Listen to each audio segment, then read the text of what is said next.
Good evening and welcome to the August 25th meeting of the Indian River County Planning and Zoning Commission. Please stand for the Pledge of Allegiance. Sam, if you'll lead us.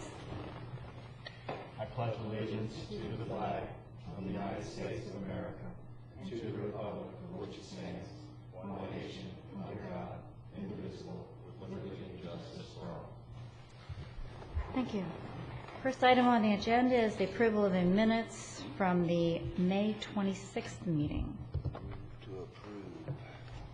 Second. Jen's moved to approve. George second. All in favor say aye. Aye. Opposed? Okay, a little housekeeping first of all. I would like to introduce Laura Vasquez, who will be working with Terry Collins Lister, as our new clerks, and Mr. William Dubral, who has had experience prior to this with planning and zoning, but has been reassigned as our planning and zoning attorney.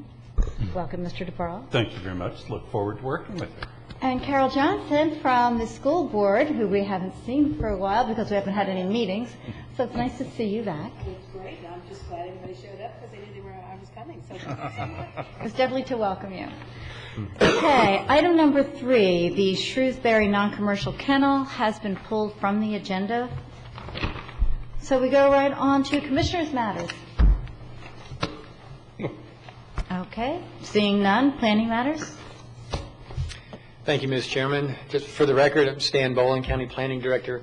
And I do want to use a PowerPoint to kind of structure the discussion some tonight on draft sets of LDR amendments. The planning's feedback process, and it's a real basic part of the planning process and very important. It has a few components to it. One is the evaluation and appraisal report, which was done a few years ago for our comprehensive plan. After that, there was year-based plan amendments, and now we're at the kind of the final phase, which actually codifies some of the policies that were adopted and need to be codified in the LDRs. And because so many sections of the LDRs were involved and are involved in these year-based amendment implementations, we have taken the opportunity to do a lot of cleanups and updates to the LDRs. So our goal here tonight is to bring to you a set of several changes. There'll be at least one more set, possibly 2 more sets. And what we'd like to do is just to have it a discussion format, go through chapter by chapter so that you all can take a look at the draft amendments prior to a formal hearing. Our intention is to have the discussion tonight, also at a Planning and Zoning Commission meeting in September, possibly in October if we need a 3rd set. Then have a public workshop after that, and then you all would see the formal amendments at hearing in somewhere between October and November. And then the Board of County Commissioners may actually have to have 2 hearings because some of the proposals may involve changes to uses in a zoning district, and that requires 2 hearings. Tonight, our intent is to discuss each chapter and to ask you all to provide input. If you have a consensus on a change or something that you would like us to look further into, we'll take that into account as we continue to evolve the changes. So what I would like to do is start with Chapter 901 and go through a few things here. On this PowerPoint slide, I'm just listing out some of the highlights. I'm not hitting every single change. Our staff report did at least kind of in bullet form summarize the changes.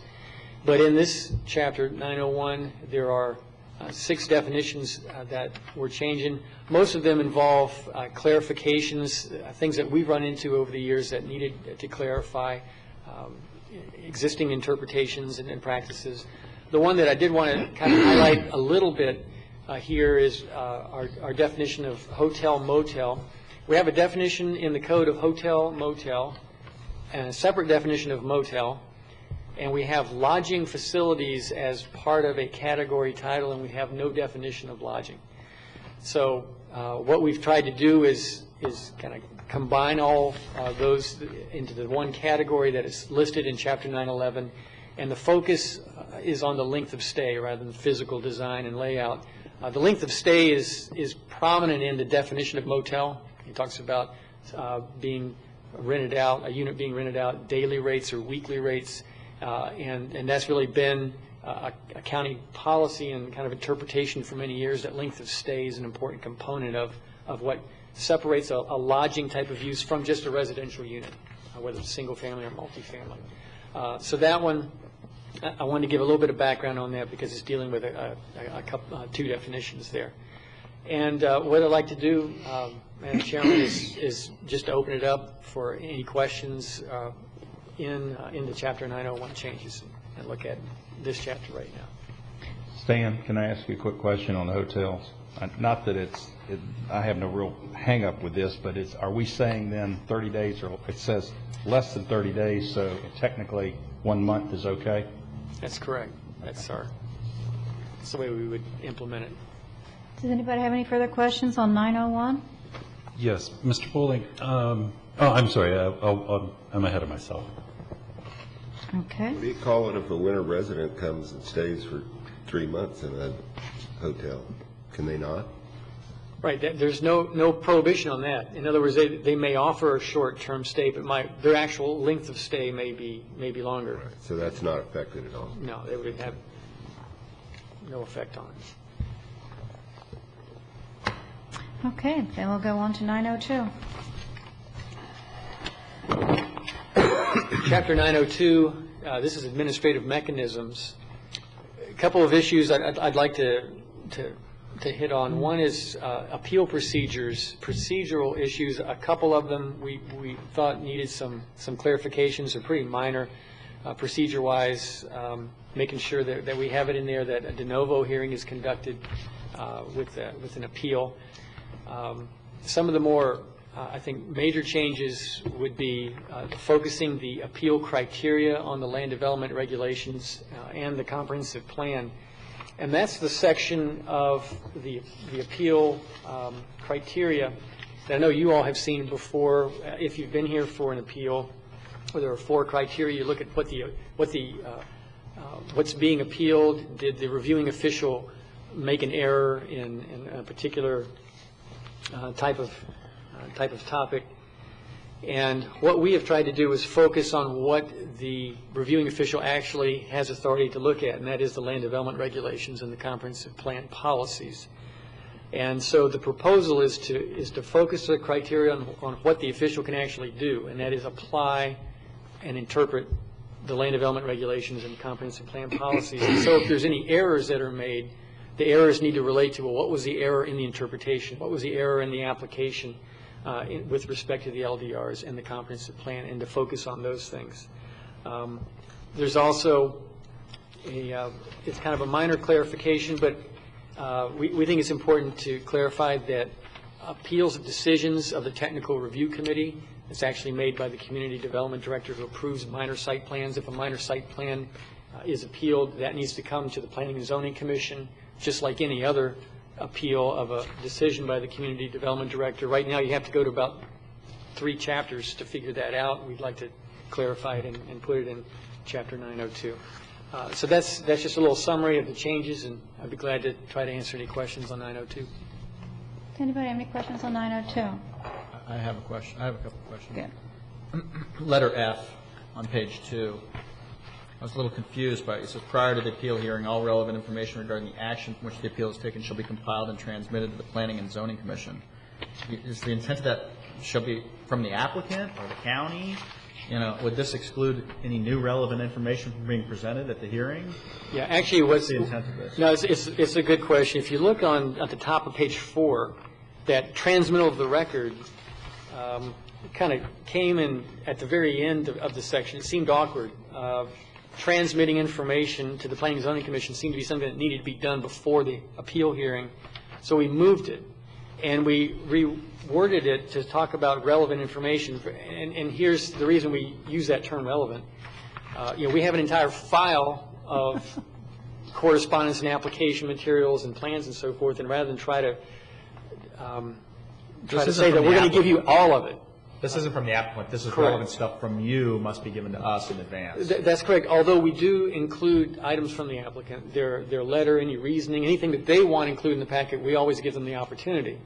But it'll be a public record. Just to specify, if it wasn't, if whatever was transmitted to us, if there was new information the applicant wanted to bring at the hearing, it would not be precluded from being presented because That's correct. Okay. That's correct. That's the first thing I want to understand. The second thing I want to understand was on page 3, and you've given somewhat of an explanation for it, but all of those, if so, what error, interpretation, or application of regulations was made. I think I understand what you're saying, but I also think that kind of makes a very, it really you're narrowing down, which is probably your intent. But I'm wondering if it limits our discretion on the types of things we can hear, or, is that really? I think it does. Does it need to be as narrow as that? I mean, that's a very, very narrow thing. And, it may be that it's the Planning and Zoning Committee's decision to determine whether or not there has been, an error or interpretation, not that it would get stopped at your level. You understand what I'm saying? Yeah, you're correct. It's a very limiting. You could hear an phrase. appeal, and the appellant may not have a successful attempt to find an error, but you all find a different error, I think, is one potential scenario, which is why I think that the transmittal of the relevant information is important. But I think you have to find, I think it makes sense to require you all to make a finding of what the error was in relation to the LDRs or the comp plan. And hopefully the appellant makes their best case. And it is possible, I think, for the Planning and Zoning Commission to find other reasons, other errors. It's certainly possible. I don't think this precludes that, but it is important to focus on just kind of taking it from the flip side. If the Community Development Department looks at an application and all the land development regulations and policies are met, we cannot deny it. We have no discretion. And now if you're reviewing that action, it doesn't make sense for you to have wider discretion to say, well, I'm going to look beyond the LDRs, I'm going to look beyond the comp plan, when in fact, the LDRs are what they are. But again, you may find errors. You may find omissions. You may find a wrong interpretation. I think that really limits our discretion. I'm not sure about Absolutely. Donna? Go ahead, George. Just let me make sure I understand because what we're looking at here is an appeal of what would be something that had been a minor site plan that one of you all had either denied or approved, or they had a problem with. It's not something there's another level of approval that happens when there are appeals made, correct? I mean, there are appeals. Right. Appeal. These are criteria for appeals that would be coming up from staff level, from community development director, for instance, that you all would be reviewing a decision from the community development director. And of course, any decisions that you all make can be appealed. And I'm not sure. I know what Sam's saying, because I just, the part of here that when I looked at it was the reviewing official. We're talking about the individual. And at their level, that's what I think they're saying, is they can't look at it in any other form or fashion. So now how can we find them out of compliance if they look at properties, the surrounding properties, traffic circulation, public health and safety, when they can't look at that because they have to only look at the LDRs. And unless there's something out there, I don't know how we would find otherwise with them. I'm not sure that's true, because it says the preamble to that is, in reviewing an appeal, the Planning and Zoning Commission shall make findings in the following areas. And we have to identify what procedural error was made, what error, interpretation, or application of zoning district. I mean, it's quite specific about the areas where we can, where we can. I mean, I guess they've narrowed, and so I'm not sure. But if we were going to find an appeal of something, I wish I could remember something. We haven't really had a lot of appeals that we've overruled them that I know of, and that I can remember any of right now. But I'm not sure how, if we didn't like the compatibility, which is the big buzzword when things come in here, if we didn't like the compatibility, I'm not sure how we overruled them and fit it in any of these criteria. Just for an example, I think the last appeal you all looked at was the Damaro unless we take out appeal. That's analogous to this situation. We found an error elsewhere, and I think that, it didn't What preclude us property from- were you referring to? The Damaro property off of 45th Street, on the north side of 45th Street, is a question of the salvage operation, the junkyard, whether it had ceased or not. Okay, so what you're saying in here is that if you make a decision and somebody comes from the public and wants to appeal your decision and it comes before planning and zoning, Right now, there are 4 options that Planning and Zoning has to reverse your decision. And one is, did we find that you made a mistake? Or did you fail to properly interpret or apply regulations? Or did you fail to properly evaluate the application or the request? And lastly, do we think that maybe it doesn't comply or it does not, did the reviewing official fail to consider adequately the effects of the proposed development upon surrounding properties, traffic circulation, or public health, safety, and welfare? In other words, is it not compatible? So in the past, instead of, it really has been a diplomatic thing that the Planning and Zoning has used, in that we don't want to say you were wrong. So we kind of use the easy way out that is diplomatic, that says, well, we think that possibly it doesn't comply with compatibility. That's one issue that we have, that we use that one for. Another is the public comes before us and says, staff approved this, but it's not compatible. We don't think it's compatible. We don't think it's in the interest of the public health, safety, and welfare. Now, you say this looks beyond the comp plan, but I think this looks exactly to the comp plan in that you're taking away the right of the public to come before us and say, yo, staff approved this, but we don't think it's compatible, and this is why. And I don't think we should take away the right of the public to come before us and use that as an argument. If it's a comp plan, you go to C. I mean, C is a pretty, I just was looking, C is a pretty comprehensive. Yeah. Yeah, just a couple of stay. comments here, if I can. Saying that staff failed or that staff made an error is, either way is fine. It means the same thing, and we do make mistakes. I mean, it happens. So it's not a, there's no real diplomacy necessary. But the other item is, That's different from we do not agree, right? We respectfully. but again, coming back to rights. The right of somebody to appeal. No question, they do, affected parties, and it's a pretty broad standard, I think. But property owners, whether they're near a development or they are the development, have rights. And to look at the rules, look at the policies, and rely on those. And not to say, during my application, we're going to go beyond the LDRs, we're going to go beyond the policies. If you find an error, if there is a policy that's not being implemented properly, I mean, that's really what we're looking at. If you find, and this is part of the feedback loop, actually, that we're kind of doing right now, looking at the rules. If you find that there are problems, hey, we had to approve Development X, but we think there are some issues there that the rules didn't address but need to, then the proper thing to do is to change the rules. And that's kind of that, because you kind of have a couple of hats here. Sometimes you're quasi-judicial, you're applying the rules that are in place now, but you also get to be involved in what we're doing here tonight, and that's the legislative process, which is to make the rules. Well, but what you're saying is partially true. But on the other hand, we're not computers with, it's either yes or no. I mean, we have some discretion. You know what I'm saying? I mean, that's why we're human beings up here from a variety of backgrounds, to try to come up with some kind of just thing when the facts aren't perfectly clear. And what I'm trying to suggest to you is that this specific language takes away quite a bit of our discretion, I believe. Now, maybe that's okay. I just want to point it out. It's my opinion that it is taking away quite a bit of our discretion as a jury or as a whatever, however you want to describe us. And if that's okay with the commission, that's okay. But I think it does have an effect. Sam, wouldn't you think, though, if you read C just for a minute, if you read C, did the reviewing official fail to properly evaluate the application or request with respect to the comp plan or land development regulations of the county?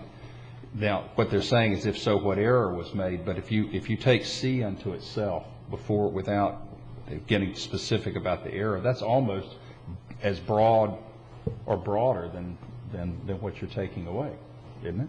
I think C, disappearing is fine. I think if we want to keep our discretion, we take out the last sentences, what error interpretation, I mean. Well, I think that's my point. I'm just wondering if it's not so much C as it is that it's the if so, what error interpretation? If so, what procedural error? Which we really have tried for years to do. So when you vote no or against something, or on the losing side, you're supposed to indicate why you did it, and then you try and point out what that.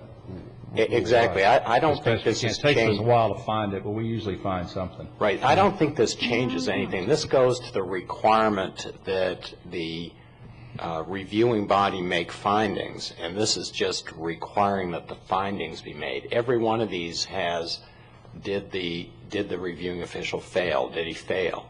And this is just saying you need to identify where he failed. But I still think I will not vote to have C taken out of this. It's the only discretion that people from the public have. It's a right that you're taking away. Well, to give you an example, and I hate to use a real life example, but let's use Ocean Concrete. Let's say Ocean Concrete was a staff level approval. We looked at the LDRs. Back then it was allowed in the IL district. It met everything and we approved it. But you did, and they appeal. Can you determine that it's incompatible and it shouldn't be listed in there? No, you can't. The appropriate thing to do is what was done. The board changed the rules. You're right. Donna, is the basis of that on the premise of public health, safety, and welfare? Yes. Yes, because arguments have been made against that type of development on the argument of public health, safety, and welfare. Bob, I'm not going to agree with you no matter what you say. It's a no-win situation. You're failing. I'm glad I don't have an appeal here tonight. For somebody from the public to come here and say, you made a procedural error and it's right in here, you have to name exactly where it was, or that you interpreted a regulation improperly, and they have to name the regulation you interpreted improperly. That is kind of why we have rules now. Exactly. That's something for us to work out, but not allowing somebody to come up here and say, you may have considered it, but you did not consider the compatibility issue for this. And this is why this whole room is full of people in red shirts. Well, the question that I have, does the new C prohibit us from actually reaching that conclusion?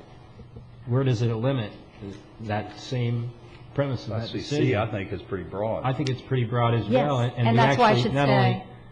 Well, I think you're going to have to cite a comprehensive plan policy or a specific land development regulation where the error occurred. And yeah, if you can do that, that's all that's required to find for the appellant. Madam Chairman. I'm convinced. Mr. DeBraw. I think number one, procedure gets to the notice issue, things like that. If an applicant would say, we never received notice, there would be a procedural error that was created. Number two, B here, the accusation would be that you applied the wrong law or you interpreted the law incorrectly. Remember, these would basically be coming up in a quasi-judicial proceeding. In a quasi-judicial proceeding, you're acting as the judge. You compare the law to the facts, and you make your decision based on those. I don't know if discretion is the right word to use, because you really don't want the judge using discretion. You want the judge to follow the law and have the facts applied to that law. And the new C, I see the issue being whether staff or whoever failed to apply the correct law in this case being the comp plan and the LDRs, to the facts of the case. So maybe you can use a different word than discretion. You are the weigher of fact. You can put greater weight on facts that come from the podium, and you have the right to do so because you're acting in judicial quality. Okay, what C says is, did the reviewing official fail to consider adequately the effects of the proposed development upon surrounding properties? And that has been the basis of the most contentious issues that have come before us. And that's why that needs to stay. You're correct, but I think it goes to an issue there of substantial and competent evidence. When you hear from the podium that this development will decrease my land values, and the person sits down, there is no substantial or competent evidence there. That's simply an opinion. If the person says that slaughter facilities in general reduce the value of surrounding land values and produces a report, now you have something to go for by the public health, safety, or welfare issues. There you have a specific fact. So leave it in. I think you could make the same argument as far as in C, in the breadth of C. I think you could still use those same facts of C. Do I think it makes a difference as far as in the application if C is left in? No, I don't. Bill, let me ask you a question. No, there's two thoughts here. One is that, and I think C probably covers the old C myself. If you left the old C in and you add the same wording, if so, error evaluating into that, if you put what they're adding in C, the new C, in the old C, how does that change the rule? I mean, basically, does that change anything? I think what the new C does is just changes the traffic circulation, public health, safety, and welfare, especially the public health, safety, and welfare, and incorporates that into the comprehensive plan policy or land development regulations, that it is encompassed in there. So if the comprehensive plan would have a prohibition against public health, safety, and welfare, I think you could still point to it in the comprehensive plan. The second part of this is if we dropped within each the A, B, and C, the new C, and drop the last line that says the if so, what procedural error or interpretation, et cetera, in each of those items, does that substantially weaken anything about the three reviews? Yes, I kind of like the idea where you do have to state the error that was made in evaluating the application or the request, because if your decision is appealed further, you would want the trying authority, the higher trying authority, to be able to pick out the issue and either support or deny your view. The applicant, I think, is entitled to some sound reasoning as far as why you think or do not think their plan is appropriate in relationship to the LDRs and the comp plan. And not just I don't like the idea of it. Okay. It should be supported by some facts. So let's say a group from the public comes before us and says, staff approved this and we think it should be denied. They're going to have to get an attorney to answer these questions. What procedural error was made? They don't know the procedures.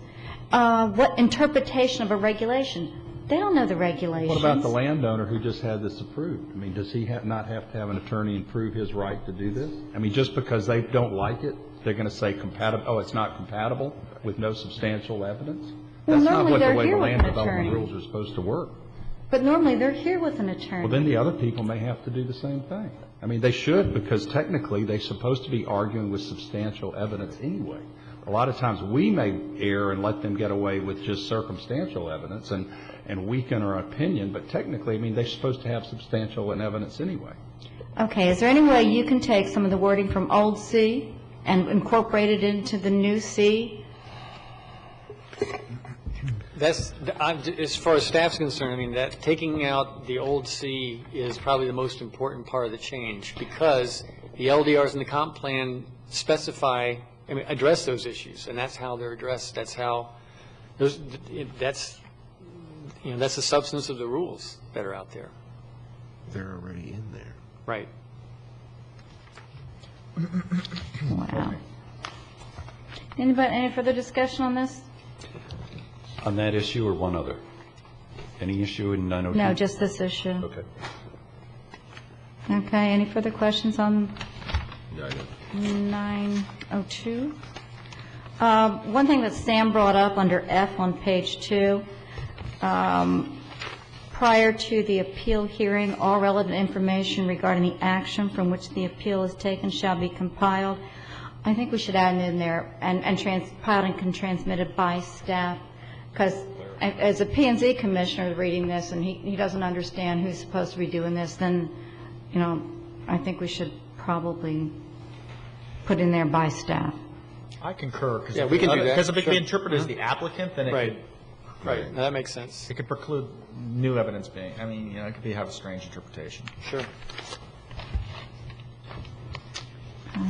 We can agree on that. You guys opened the door for us to tell you every time you fail. I just want you to know that. Well, we were ruthless about it. No, it just means that all you guys are going to have to make sure you know the comp plan and the regulations inside and out.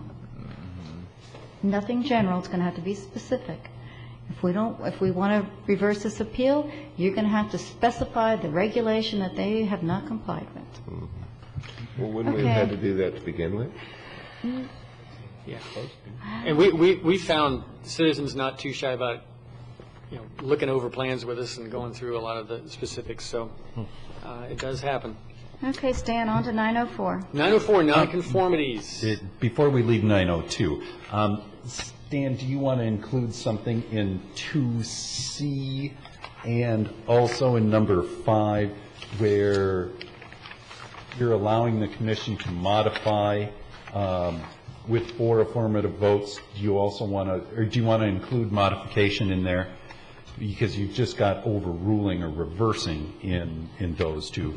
If you want to add that any action reversing or modifying the community development. Reversing in part or in whole, and that's, Yeah. yes, that's a good suggestion. I think there's some language in 5 that would possibly follow as well, but I can get with you later on that. Yeah, that makes sense to me. Sorry, Madam Chairman. 904, a couple of things I wanted to highlight in our nonconformity section. One proposal is to create a right-of-way acquisition cure plan process. We actually use one now as a policy. A lot of local governments have them, and this is to address impacts from right-of-way acquisition. And the county's been doing that more and more the last few years. DOT does it through our county as well, and it's important to have some of the authority and rules in place for that. So that's one of the proposals. We're also proposing to set time frames for rebuilding nonconformities after disaster. And you know, what we found certainly, you know, after the hurricanes in 2004 and 2005, people are allowed to build in their pre-storm location, even if that location is nonconforming. And that's all well and good, but how long is that good for? And so that's why we thought some time frames, with some flexibility for the board to extend those time frames, we put in the code. We also needed to implement a coastal management element policy. If someone has a non-conforming structure that's further seaward than we would allow now, when they're rebuilding, they can rebuild that far seaward, but if possible, make it less seaward to try to improve and pull it away from the water. That we need that in 904 to reflect a policy we've had in place for a while. Also, kind of looking at the Dameron appeal and the source appeal from a few years ago, some items in 904 that we wanted to put in. One was when we're talking about cessation of use, that the use must cease in its entirety. Also to toll the time of the 1 year if the use is ceased due to damage from a disaster. Also, a procedure that we've already put in place to notify adjacent owners of determinations of nonconformities. When you're dealing with a non-residential use in a residential area like the source was, it doesn't happen very often, but we're notifying adjacent owners when those determinations happen. We want to put that in the code. And also, kind of as a follow-up to the Dameron case, to require licenses to be valid for non-conforming businesses. If that's a standard that they have to meet, and that was discussed quite a bit with that appeal. And that's the summary I have of that chapter. Any questions, comments? I do. Go for it. All right. Let me begin on page 2. I want to understand the cure site plan for the non-conformity right-of-way issue. Is what you're saying is if you've got a non-conforming use and the city or the county comes in and says, we're going to take part of your land for a right-of-way, and, you're like, you probably wouldn't like that, but in addition to that, they're going to compound your troubles by saying, now you have to get a cure site plan approved by us that may require you to spend additional money to, is that what we're saying to them? Not exactly. Let me just back up to the bottom of page 1. We're dealing with when right-of-way acquisition creates a nonconformity, or it may increase the degree of nonconformity. May increase the degree, so there could be an existing thing that's a nonconforming use, and then a right-of-way could come and be a taking, from an existing guy. And what happens with the cure plan process is a cure plan is developed to mitigate the impacts, and that's actually becomes part of the negotiations for compensation. Because, if this is not putting an expense on an owner that's blind to the compensation process, because actually curing some of the right-of-way acquisition impacts is part of the cost. And that's the way DOT and the counties worked on a lot of properties this way. That doesn't say anything about, it doesn't say that the cost shall be borne by anybody but the property owner. We didn't get into the process, the rights of the first thing he has to do is get a site plan approved. And then the second thing is he has to pay for and hopefully negotiate from someone else the payment for those things. Right. That's a big burden. Well, what this does, it doesn't actually say that the owner has to get the site plan, but or even do the site. It doesn't say the owner doesn't, and some people may or may not realize that. Madam Chairman, we're going to pay for it in the end. In these eminent domain cases, which I have been participating in frequently over the past several years, the business owners are very savvy. They are contacted repeatedly by the eminent domain firms, which is absolutely proper. That's all right by the rules. And they hire all kinds of experts, planners, engineers. Who's they? The eminent domain owners. people? No, the owners. In conjunction with their They have to hire planners attorney. and engineers and attorneys. Yes, and in the end, the condemning authority gets to pay all of their bills. It is set by state statute. That's why when I read this over, I saw no need to put anything as far as that the county should be responsible for these, or the county would be the applicant. All along US 1, where state DOT went in and expanded the properties along US 1, the state ended up paying for all of the cure plans that were developed by the planners and engineers. We would do the same thing when we go through and redesign State Road 60 43rd Avenue. We will go ahead and tell them up front, hey, whatever your cure plan is, we'll pay for it. We'll, please work with us. And let's put it in writing. It's there in state, and we do. What we've done that with agreeable landowners that have agreed to work out a cure plan with us and work with us on our road plans.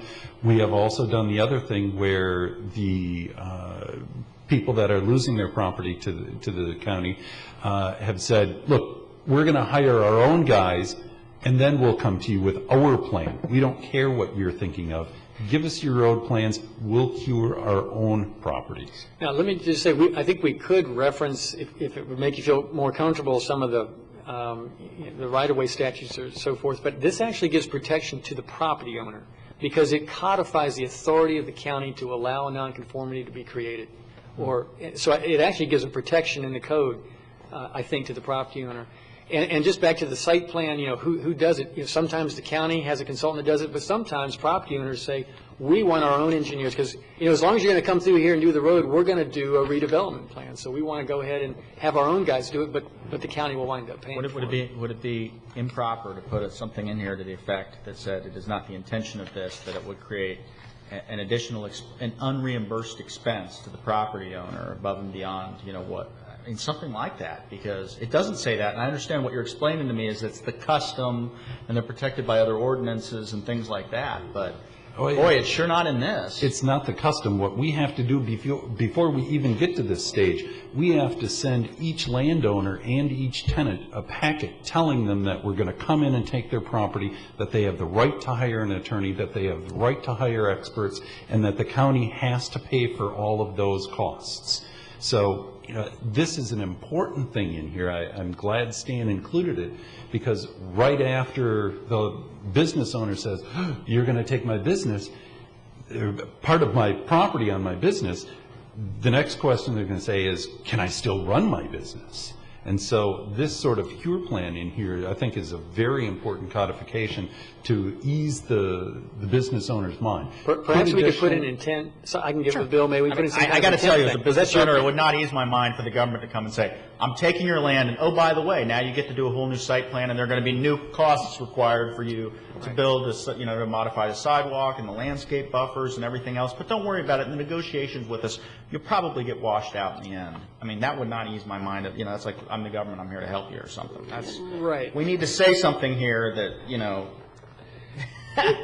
Something to solidify property owners' rights a little better than. If it's what this mentioned in says. this packet that you send to the property owner, then it seems like it wouldn't hurt for it to be mentioned here. Not at all.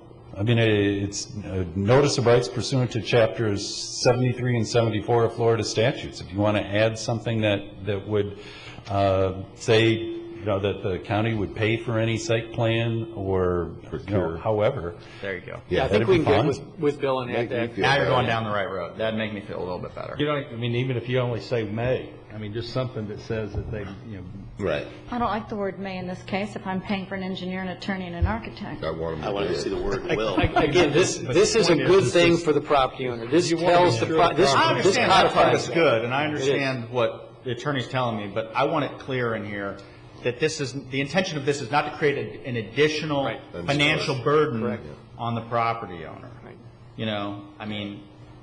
Okay, so even that wording is fine. Yeah, it is you're not going the to follow intention. through with that. I have one question now. What happens, Bill, if we send a property owner this packet and we're going to 4-lane this area, and then all of a sudden we decide we're not going to 4-lane?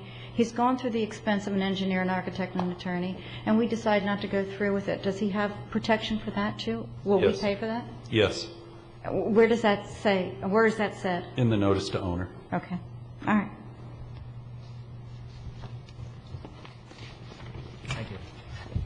I think we're on page 2. I have a question related to the 50% rule. It seems like you made a change from the building value on the tax assessment rule to changing it to market value. Isn't that a substantial change given what's going on in the current market conditions?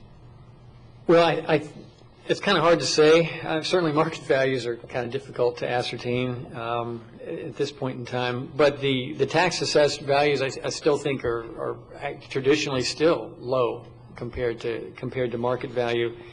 And what we've tried to do here is use the terms that FEMA uses in their 50% rule. A lot of our rules are tailored that way. And market value, there's certainly information that the owner can bring to verify that. And I think that's actually probably better in the long run for the owner. Is market value consistent with FEMA, I'm assuming, as stated here? They use fair market value and market value, both terms. Yes. The market value is identified on the tax notice now, correct? Mm-hmm. Yes. Then we have the market value, and you have assessed value. Right. Correct. And I had a little bit question about that. A confusing thing to me when I read the cost of repair, reconstruction using calculations under this 50% rule shall be the total cost of reconstruction. And boy, that's a confusing term because, there's hard costs, there's soft costs, there's all kinds of things. It seems to me that hard costs are really the determining factor. I mean, if you want to hire engineers and interest expense, total cost of construction can mean interest expense, on the loan and the architect's fee and things like that. It really should be sticks and bricks, shouldn't it? Is that your intent? Is that what you're using if you had to, as an intent? You're allowing the full package? Yeah, I think the total here means over the 10-year period. That's what the total means. We can, let us modify that. That's a good point. Differentiate between soft and hard costs. Yeah. But they have to rebuild to code today, right? I mean, Yeah.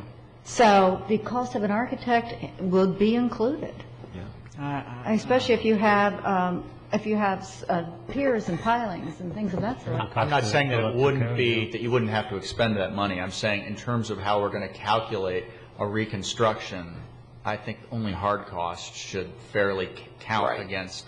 You've got an existing structure that didn't require an architect.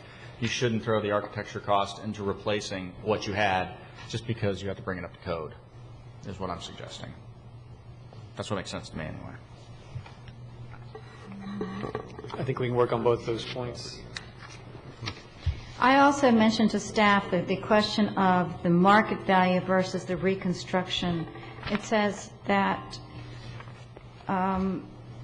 voluntarily raised or disassembled to such an extent that the cost of repair or reconstruction will exceed 50% of the market value.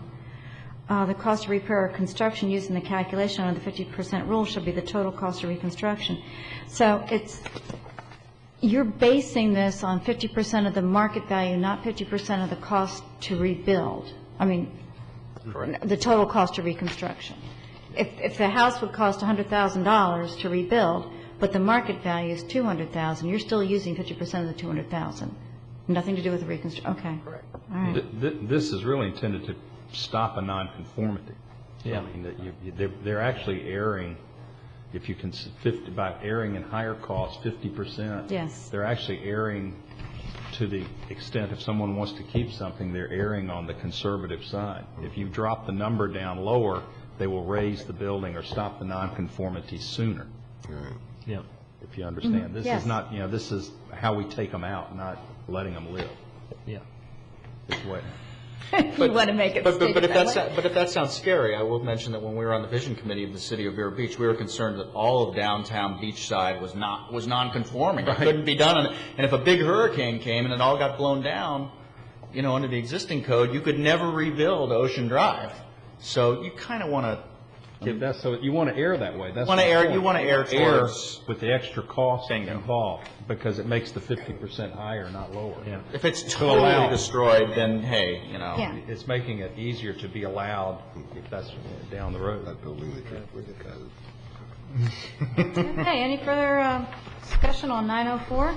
Yeah, I got a couple more, Okay, if I may. please. Page 3. Fun one. I got a couple on here. One, I was unhappy where it starts to be bold and underlined. The word generally I don't really like, but that's a small thing. And then it says, and non-conforming structures, and I think you should probably put in there, and associated improvements. But that's up to you. And then, Yeah, generally. and then going down to 2A, again, about the middle, it says MAI, member of appraisal institute, assess current market value of the structure and associated improvements.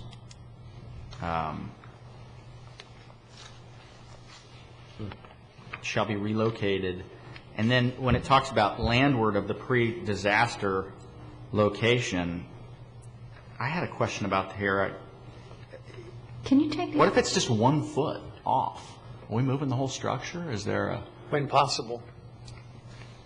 Yeah? Yeah, it is very parallel to what's in the comprehensive plan policy, including the MAI reference, but, the idea is to try to move it a little bit more out of harm's way when possible, and there may be, and it is a real weasel word, no question about it, it's a weasel word in the policy, but there may be some circumstances where it's really not possible. You've got a very limited footprint, and that's, it can only go back where it was. But if there are opportunities to move landward, actually, it's not unusual for people to take that opportunity anyway, without this requirement. But it's it's intentionally vague because the policy's vague.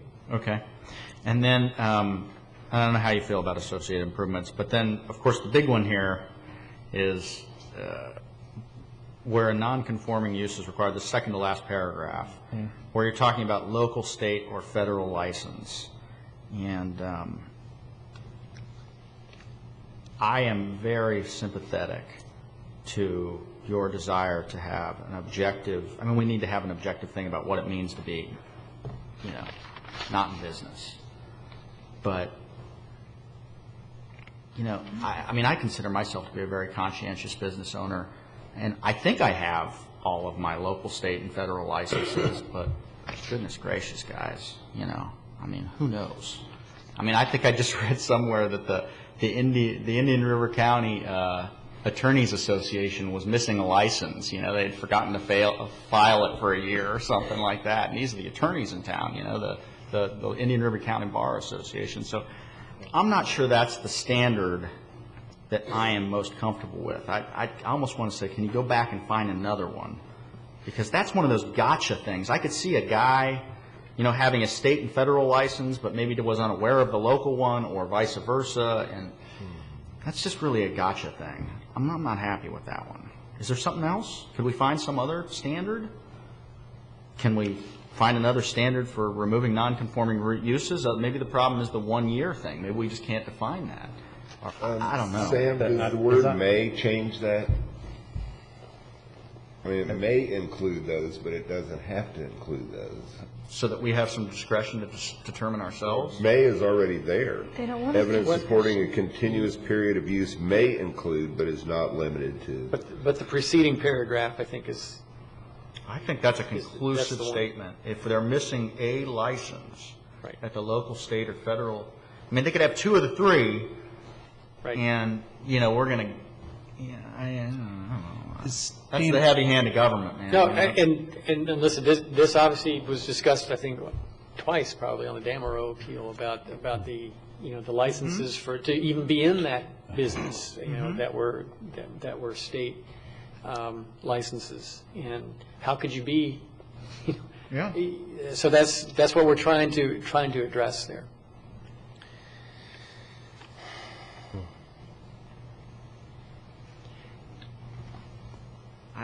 I can imagine a situation.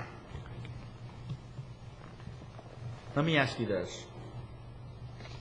If there was a non-conforming use, and the guy most definitely was in operating his business, maybe at a low level, but he was, there was evidence to the contrary, and he had 2 out of the 3 licenses, but someone found that he didn't have a license for 1 year, could his non-conforming use be revoked using this language? Need to be asking him. Yes. Seems like a legal question. That's not acceptable. So if he would have, for example, a state permit to run his business, but he would not pay his local Business tax. receipt. Or he was unaware of some federal license that he needed, and, I mean, but he's otherwise operating in business, had everything else, was paying his taxes, was employing people, and someone said, I really don't like this guy next to me, found that he didn't have some license, but he had all the other ones, and boom, he's gone with this language? It could be a simple error. That's kind of tyrannical. Only that you're dealing in a non-conforming use, which is a lot of this is these guys that set up and build stuff in the corner somewhere, and they operate for a year or 2, and they're just there, and you have nowhere, and you want to leave him in business? I think, Mr. They're not all that way. I mean, you know, there are people who had businesses before there was the zoning code in this county who are still operating these businesses. I would have to hang my hat on the language that said fails to maintain a valid required license. Your argument in the 2 out of 3 would be, well, I got 2 licenses. It doesn't say I have to maintain all valid licenses, just a valid license. And I think the idea here was the Dameron case as far as that they had no licenses. No, that's not true. He had filed his county business permit license. Aside from that, but as far as the more important one, I think is what Stan is getting after here. But I see your point. I disagree with your interpretation about a valid required license. I mean, I'm not a lawyer. I'm an English major, so we're a little different that way. But I think it refers back to the local, state, or federal license that's required, and I think it means you have to have all 3. Maybe we can modify it to relate to a license that's absolutely required to operate the business, not the local business tax license, but you know, federal firearms license if they're selling guns or something like that. Sure. I think in that Dameron case, it was a very difficult burden to prove, and it was almost impossible to prove that he wasn't in business. And you know, you have to have some standard there that that we can make a decision on. And in that case, it was impossible to make that point. Well, like Bob suggested, we could look at trying to somehow define a license that's essential for the type of business. If you're in metal recycling, you need to have a license for metal recycling. You have to follow state rules, not some other. I mean, is there a case when we don't? Is there nothing? I mean, it doesn't. Every business has to have at least one license. I mean, it has to have a license for something, right? Occupational license. Business tax receipt. It may be one of those situations where we'd actually have discretion where we could include it in our I was trying to figure decision. Let me give you an example. I own an apartment community up in Brevard County. So I have all the licenses, but there's a pool there. I mean, that requires a state of Florida license. Let's say I was a non-conforming use because I built it before there was a zoning code in Brevard County. I mean, theoretically, a neighbor who didn't like me could come and say, I looked it up. Mr. Zimmerman does not have a pool license. That is a required state license. And see you later, alligator. And then, that I could be persecuted, so to speak. I mean, I don't think that that's really the standard we want to have. And that's why I asked. I am very sympathetic to the idea, and I like the idea that we have to have some kind of standard objective measure for determining whether someone has been in operation or not. I don't think this is the mechanism. I think you should put your supple minds together and think of another creative way to determine whether someone's been in business for the past 12 months. Now, that sounded like diplomacy to me. Yeah, I think this is a bad one. I think there are other ones. And I know why this came to us is because of the history of the Damerow case, which was distasteful in some ways, let's face it. But there must be another way that is not... This is a frightening one. I think this is a frightening one. We'll certainly agree to look on it some more. It's addressed in the next paragraph, too, so maybe that's enough. What's the supporting evidence? Well, we did also want to go into the standards of, the bills, receipts, and tax filings and so forth could be evidence, and come up with types of evidence to prove that you've been in operation. But we can take a look at the licensing thing to see if there's some other way to address it.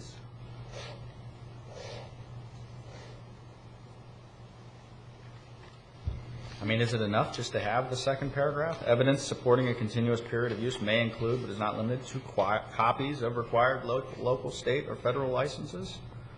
I mean, we're saying that that's something we're going to look to, but it's not exclusive to that. It's not a death penalty if you don't have one of them.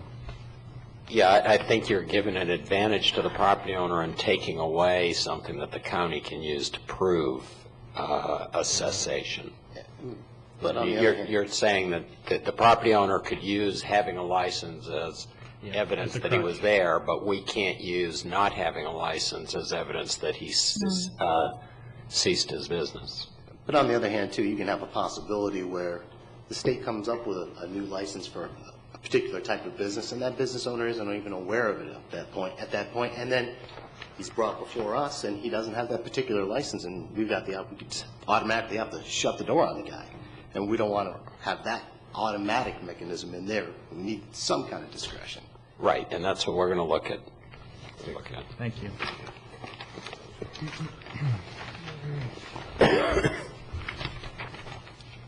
Any further questions? I have a question on 3, where it discusses written notice to adjacent property owners. Any written determination from the community development director or his designee regarding continuation of a non-residential, non-conforming use in a residentially designated area shall be sent by regular mail to owners of adjacent properties. Is that, on adjacent properties, is that defined as, shared borders, shared? It is defined, and it can be contiguous or it could be across a right-of-way. Okay. It could be across the street or a canal. So that is, it's defined in our LDRs? Yes, ma'am. it Okay, is. thank you. Pardon me. Okay, any further questions? If not, we'll go on to 911 and 912. We have several ear-based proposals in here. New residential projects, buffering, active agricultural. We had that buffer in the rules at one time and took it out, and now it's back in. And we may have even improved it a little bit by putting it back in as to when you can actually get out of that buffer if the active agricultural operation ceases. We added a category on limited RVs and mobile home parks. That was actually a comp plan amendment dealing with mobile home designations, and I'll get into that in a little more detail in 971 where we have the criteria for that. We also have elimination of buffers between similar residential uses, so you don't have single family buffering single family, for instance. The CN district rules needed to be updated because we're not creating any or expanding any CN nodes anymore for comp plan changes. We wanted to address specifically how PD districts can have non-contiguous properties. We had that approach pretty successfully, I think, with the Liberty Park project, but we wanted to put it in the code. And we've been addressing setbacks for generators and entry-exit landings basically by policy and some interpretations, and we wanted to put those things in the code. Especially generators comes up a lot of times, obviously. And those are my highlights from 9/11 and 9/12.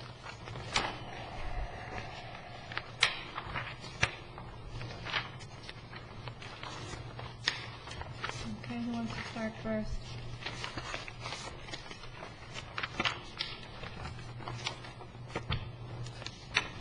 Any questions? No, I've got some, I just haven't gotten some. I'm sure I do some. All right, my first question is on Section 6, amended LDR, Section 911, required buffer yards, to read as follows. What page? Page 14 of the attachment. And it appears that you are addressing buffers between multifamily districts and single-family district. You've taken it from a type B 6-foot opaque buffer to a type C 3-foot. Would you go over your reasoning with me on that? Sure. Thank you. The type B buffer is 25 feet wide, and it's actually with the buffer requirements that we have in place now that were done actually after these requirements were put into place are very stringent. For instance, the type C buffer that we're recommending here has, per 100 feet, has one 18-foot canopy tree and 3.5 12-foot canopy trees, 5 understory trees, and 40 shrubs in a 15-foot by 100-foot area. And that's an intense planting. You've got a canopy tree every 20 feet or so, 25 feet. You really wouldn't want to get much closer together than that. And we think that's actually a substantial buffer, and you're going from multifamily next to, if it's zoned single-family next door to it, and we think that's substantial enough. Now, the type B buffers are more intensive, and we tend to have those along major roadways. We've got a lot of noise issues, for instance, from traffic and so forth. But from multifamily to single-family, we didn't see an incompatibility of the degree that would require more than what the type C buffer is now.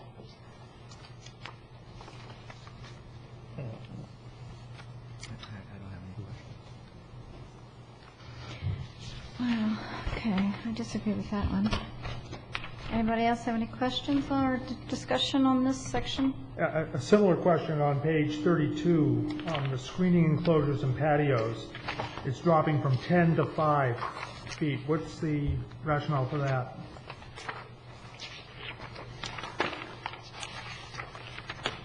That's Right to any rear property line, no screening enclosures, patios, or decks shall be located closer than, instead of 10 feet, 5 feet to any rear property line. What we've experienced in applying the existing 10-foot rule, especially for patios and decks, but also screening enclosures, it seems like almost every pool these days that's constructed has a screening enclosure around it. And we've actually found that rear yard to rear yard is not as much of a compatibility concern as side yard to side yard. That's really where most of the activity is. And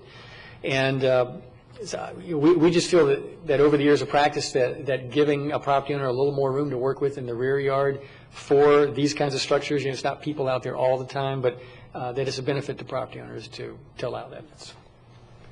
That's the basic answer.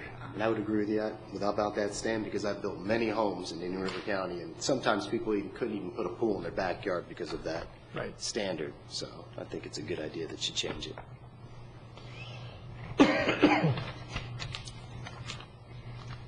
All right, I have a question on page 35. Number 11, here you're amending home occupations to read as follows. You are allowing child care centers for 5 or fewer children who are not related to the operator. So in a single-family neighborhood, you can have 5 children who are not related that are paying for daycare. But you can add that to maybe 5 kids who are related. So now you've got a number of 10 kids in a single-family home in a daycare center. I'd like to see a maximum on the children, and a related versus non-related shouldn't even be an issue here. Well, it's actually, no pun intended, it's related to our definition of child care that's been in place for a number of years. And so we thought it was, and so it's been allowed for a number of years to have child care centers. They fall under our definition. We treat them like part of the single family use. And I don't know this for sure. I know that years ago it tracked what the state allowed in some kind of licensing threshold. When there were more than 5, they rose to a certain level, and if they were under 5, they treated them like a single-family home, even though they do inspections. And our code has defined child care as more than 5. So what this is actually trying to do is put in a convenient location for people who are looking to do home occupations, rather than having to know what our definitions are to put it in here. So if you have an issue with the number, then there's an issue with the definition of what we've been allowing. Well, then I think we should address that, because in a single-family area, if somebody has a daycare center and they have 5 children there, you've got maybe 5 parents dropping off 5 kids. You've got a lot more a lot more traffic going through a residential area, and you have no limit on the number of children that can be in that home, because you're saying only 5 unrelated. Right. Some people have a lot of kids, and they can take care of a certain number before they rise to the level of having to be treated like, paved parking and the formal sort of Okay, thing. so why do you have a problem with limiting the number of children in a child care center? I'm sorry, why do I? Why, under a homeowner's occupation, well, who are not related, but that still doesn't limit it. You could have 10 kids in there. So, I'd probably more like 7. You'd have 2 little ones in the other, more than likely. But I think that, what was the last one with these we approved? Wasn't it down in the Oslo area? Actually, the Highlands, there was there one one in in a Highlands? neighborhood there. And of course, there were more than 5. They met our definition of child care Right, it use, was like which was 8. more than 5 unrelated. Right. Correct. I can't recall how many they were licensed for. It seemed like it was close to, it was in the teens, I think. It's double digits. I still think that there should be a limit. And there are some very big extended families. And this does not limit it. So that's my 5 cents. Okay. Should we allow I'm realtors? obviously going nowhere with that. Oh for 2. I hope they move in next to you. They live with me. I'm sorry, I'm going backwards here. I'm going back to page 7 in the table where you've inserted in the fish farm, part of that table, fish farm and water-dependent plants, animal production. Does that mean water-dependent plant and/or animal production? Yes. Yeah, because it's very confusing. Oh, I see what you're saying. We can clarify that. That is the intent. How do you clarify that then? What are dependent, And. plant as, and/or. the word is plant as in factory versus a green growing plant? Is that what the confusion is? Is that where you think? It's we a should green growing, specify? like a petroalgae, Yes. for instance. Yeah. Yes. So, So it's water-dependent plant Or and/or animal production. Yeah, we put the comma in there to try to keep the table short, but we'll figure out a way. You've got more. Yeah. It doesn't help if it's not clear. I agree.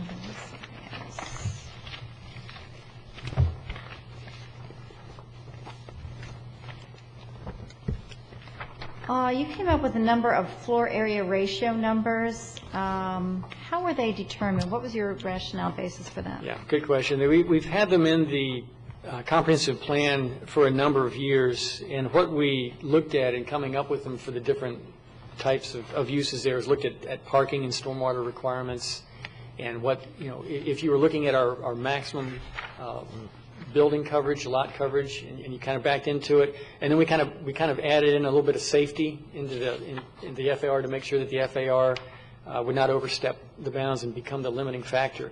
If you apply our setbacks, our maximum building coverage and parking requirements, it would be very difficult to actually get all the way to these FARs. So you ran the our numbers. building height. You ran the numbers on these? Yes, Okay. yes, they're probably not going to be the limiting factor.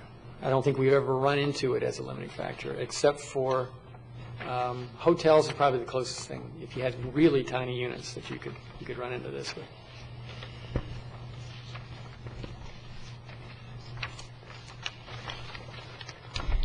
Okay, if no further questions on 9, 11, and 12, we can go to 13 and 14. Okay, these are the subdivision and site plan chapters. One of the changes that we're proposing, we do not now have timeframes for the length an application is valid for final plats, plat vacation, or right-of-way abandonment applications, and we're proposing some that are actually a little bit longer than we allow for site plans, because those processes can take a little bit longer. We also have an ear-based LDR change for sidewalks. They're required on both sides of streets in higher density projects. We picked 3 units per acre and over as being, in this county, high density. As I think many of y'all might know, in our single-family zoning districts, RS3 and RS6, even in RS6, you rarely get to 3 units per acre. And so this would probably be for multifamily and planned developments. Also, we're looking to implement a density transitionary policy that was adopted a few years ago on how to transition between density in a new project and next door existing development. We also, just about gave away the show there. We're building up to Chris Moore coming up here, but we'll hold off for just a little bit longer. All right, turn left.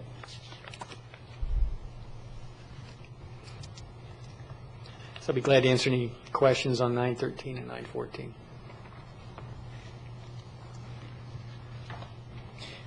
Was the sidewalks on both sides, was that a recommendation directly out of the AR? That's not a new one. That's something we already talked about. It's a policy. It's a policy in the comp plan. On page 11, minor comment, but I think this is the discussion D&E where we're talking about the ability to not put in sidewalks. Where you added there, in the area surrounding the project. Whew, that's a broad. Let me give you an example. Tell me what you're going for. Sure. And we actually applied it this way. We have, in a few places in the county, we allow churches in residential districts, and we have some in some areas that are really kind of in the middle of subdivisions. And there are subdivisions that have been built years ago, and there are no sidewalks anywhere in the subdivision. You have a church in the middle of that subdivision. It may be a half a mile in either direction to a street that has a sidewalk, and there's not going to be a sidewalk between that church down those local roads that have been there for 60, 70 years.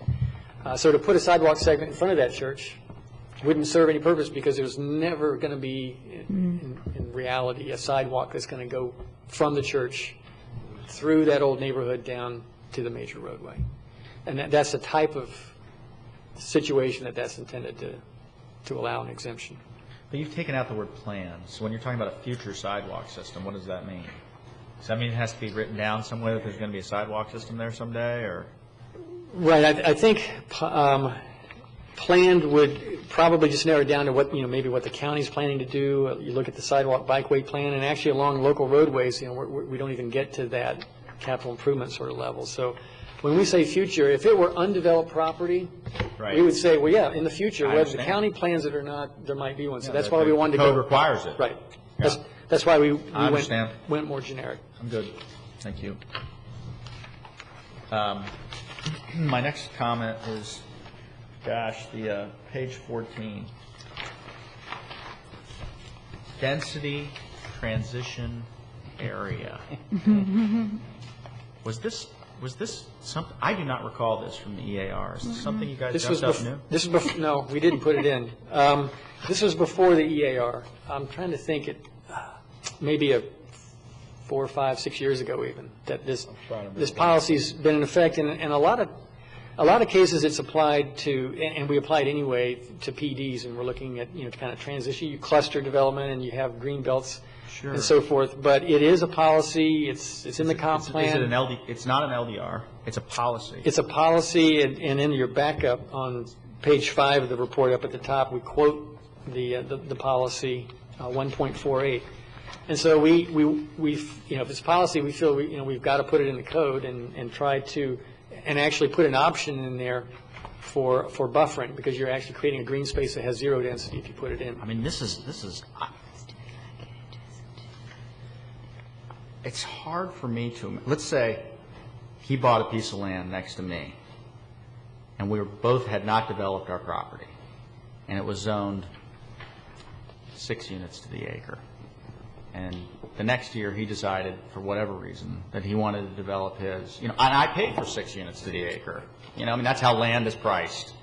And he decides the next year that he wants to develop 4 units to the acre. God bless him. That's his right. But he's just detracted from the value of my land through his decision, which he was free to make. Now, value of my land, now I can't get 6 units to the acre on his border. That's absurd. That's absurd. I can't disagree with that scenario. Well, all you have to do is put in a 3-foot opaque buffer, and you can. Look at 3 underneath that. In lieu of providing similarly sized lots or units along the project perimeter, a developer may provide a transition area consisting of a type B buffer with a 3-foot opaque feature. That is a no-brainer. You're going for that. I'm all for number 3. I'm all for taking out 1, 2, and 4. You want to put in number 3? That's fine. The transition between densities shall require a buffer. That's great. But 1, 2, and 4, that's just flat out government taking. I mean, and that's craziness. I mean, and that's not even the government. My neighbor, through his own free will, could affect. You agreed with me that the thing I just spit out is an absurd result. This was some of the discussion back when the policy was being. Sam, it's a no-brainer. You're going with the 3-foot option, so you might as well just give it up. No. I'm not giving this up. This is fundamentally wrong. This is fundamentally wrong. I really strongly believe that. I can, maybe my fellow commissioners do not, but I read this and I just thought, wow, this is huge government overreach. This is alarming to me. I mean, this is something that's way outside the bounds of what's commonly thought of as private property rights in the United States, as far as I'm concerned. Am I the only person here who thinks that? No, you're not. Stan, in relation to the changes that were made in Burt Harris this session, we might want to take another look at this. You're talking about the policy and the comp plan? As far as 3 is concerned, yes. I'd just like to take another look at it. Let me ask you, I understand where Sam's coming from. I guess the difference is when I read this is that he's talking about 2 properties that were 6 units to the acre each, and I'm reading the density as being, the guy may have gone to 4, but his density could have been 6, so I thought it was a wash. I didn't think he had a problem. I agree. I thought it was my assumption would be is if you were on 3 units to the acre when you bought it, and you bought property next door that was 6 units to the acre, then this would trigger between the 3 and the 6, not 2 6 units to the acre that were bought at different times, and one wants to go only Bill's 2, and the other one wants 6. They both started out 6 and 6, so there's no transition. Right. I guess that was the way I interpret it. So I don't know if they want. They probably ought to take another look at it, because that's your interpretation is when the guy he didn't really downgrade it. He just downbuilt it. He built it out. And does that affect the transition? But even I understand exactly what you're saying, and I hadn't thought of that scenario. But even in that scenario, that's what a zoning code is for. This is 3 units, this is 6 units, and this is the boundary. This is where the jurisdiction is drawing the boundary. It's not we're drawing the boundary another 100 feet onto your property. It's the boundary is here. This is the way we planned and zoned this land. The inequity here is the one that we've all often faced when we had with the ag part, which the buffering where one develops, which is abandoned versus the other, which one gets started first, because the last in line has to build the buffer, right? And that was, I'm not sure, I don't know how to divide it. Well, I can tell you, this has come up many times, and a lot, the reason for this, the reason that the board put this density transition area in is it came up many times. And what happened, and I have to agree with you. We always err toward the higher density having to protect the lower density is what we've always done, whether we had this or not normally. Right, and a lot of times what happened was when development occurred on property that was significantly away from water and sewer a number of years ago, a lot of times I had to go on half-acre lots. Generally, to have on-site well and septic, you need half-acre lots. So we have places, 6 unit per acre zoning with half-acre lots. Which is impossible. And I can tell you, the board was dealing with a lot of complaints when we have a 6 unit per acre development project about a half-acre lot. That's why I said what I did about the 6 and 6. I was trying to think, we had this faced with, when it was the property on 12th, the corner of 12th and Kings Highway that backed up into Doctors Row. Was Doctors Row in that 6 unit? Oaks of Vero, yeah, you're right. And Oaks of Vero backed up, and we had a row because of the fact that the zoning was the same, but the development was very different. Yeah. But that's a problem of the zoning code. You can't correct a mistake in the zoning code by removing somebody by taking someone else's property rights. You know, I mean, correct the zoning code. Or if there's not sewer and water out to a thing, so it effectively makes it less than 6 units to the acre, fix it so it's less than 6 units to the acre. I mean, but don't punish the guy next door. That's why I said I wasn't as worried about this, because in my interpretation, the way and this is something y'all really do need to look at, is I would say they both start at 6 and 6, so therefore this doesn't apply, regardless of the half-acre versus the units coming in new. Where it's probably inequitable or probably needs more thought is when it's zoned RS3, RM3 or RS3 and RS6. Does the 6 really have to protect the 3? Because that's what this is really talking about, right? Yeah. I don't know that this is. I'm not sure, and that's what this interpretation. I'd have to say, is this trying to protect the half-acre RS6 and the RS6 that's going to be 4.2 or 3.1 units to the acre when they go together, or is it protecting 3 units to the acre? And no, I don't think it has anything to do with zoning. It's if you have a vacant property and you're coming in to develop it today, and it happens to be 3 units per acre next door, and you've got 8 unit per acre zoning, you're going to provide you're either going to transition your units or put in the buffer between the two, and that's the intent of the policy, is to require some kind of transition. Actually, it doesn't speak to a buffer, but we felt that was a doable option to at least try to mitigate there. I can't disagree with Sam, but I do know that when you're in the heat of battle, that when we did the PD developments and so forth, we did this every time. Yes. We transitioned or we forced buffers anyway. But That's a PD is a whole different thing where you can put a lot of density in one area and you can figure out how you want to do it. This is not. You always have that discretion in a PD thing. So I got no problem with that. That's the whole idea of the PD, is come up with a better idea by having broader areas to determine where we're gonna put the density and how we're gonna put the density. But this, I beg you guys to carefully reread this, because this is just fundamentally wrong. If you want to say, well, there can be existing conditions where there's an 8 unit per acre guy next to an 8 unit per acre guy, but the one guy's developed it at 4 units per acre, and therefore we want to be somewhat, sensitive to those people over there, so we're going to put in some kind of reasonable buffer. I can understand that, but taking away the value of the land that he has invested in, perhaps even before the guy next to him developed his land, is craziness. That's just craziness. I doubt it's legal. I doubt this is legal.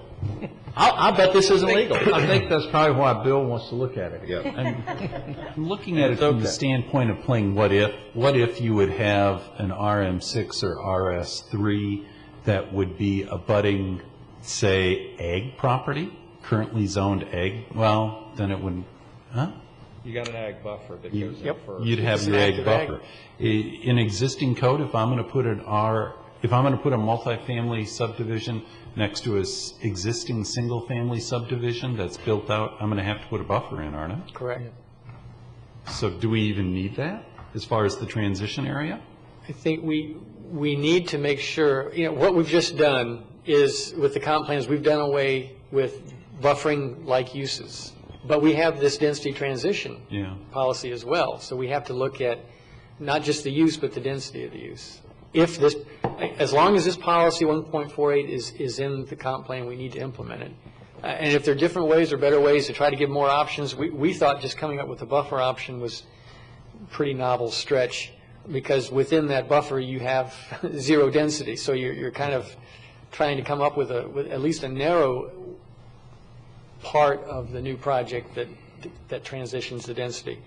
We can take a look at it if it's the desire of the P&Z to try to give as many options as possible, but those supple minds will need to work on it again, I guess. I will again, just for everyone's thought tonight while they're laying in bed thinking about this, I'm going to repeat the scenario I played out. He and I are landowners. We buy our land at the same time. The price is based on the density. It's 6 units per acre. He decides that he's going to build it out at 2. The next year, all of a sudden I want to develop mine, and I cannot develop mine at 6 units per acre. And I'm telling you that you can, because when you bought it, they bought them both at the same density. But that's what, if we are interpreting this differently, then that needs to be clarified. A separate developed residential property You that can is built still- out or platted at a lower density. It doesn't even have to be built out. It could be platted at a lower density. That's correct. Again, you need to look at the top of page 5 in your staff report. Look at the language of the policy 1.48. And All right, does this mean that he can't get 6 units per acre, or that he just has to transition and can still get 6? it'll cut his number down. No, It'll cut his number down. He'll lose some units. he potentially doesn't lose any density if he can design it to get the density. Okay, so you're not changing setbacks or anything to give him any, okay. Unless he came in with a PD. It's not the way it works as a practical matter. Everybody knows that. Suggestion so that we can move on. Can we pull it and let you all, this one that we can tweak it? I doubt we're going to make any more progress tonight on it, but I understand the concerns. I mean, maybe it's one of these things because if you remove some buffering protection that we had in other places, then then maybe we have to revisit that as well. Well, and that's one of the options that's in here, is to do a buffer. Right. Is this legal? Is this legal? Legal? Yes, it is. This is legal. Could there be consequences? Yes, there could be consequences. Actually, As far as legal, your choice available is to go ahead and put a 3-foot buffer in. So you got And we have those options all over the code. I think this is a very similar policy that they had down in Martin County, where they built that condo building. They built it in a density transition area, and the comp plan said there had to be the transition. It was approved by the county. The developer went ahead and built it, even though there was a lawsuit by some opposing parties. And what happened in the end is the court made the builder, the developer, tear down this building that was completely built. The whole issue was a density transition area. Wow. I think we should go with a 6-foot opaque buffer instead of a 3. I'm deeply troubled by the intent and the effect of this proposed LDR, and I object in the most strenuous terms to it. And I guess that ends that discussion. on the record.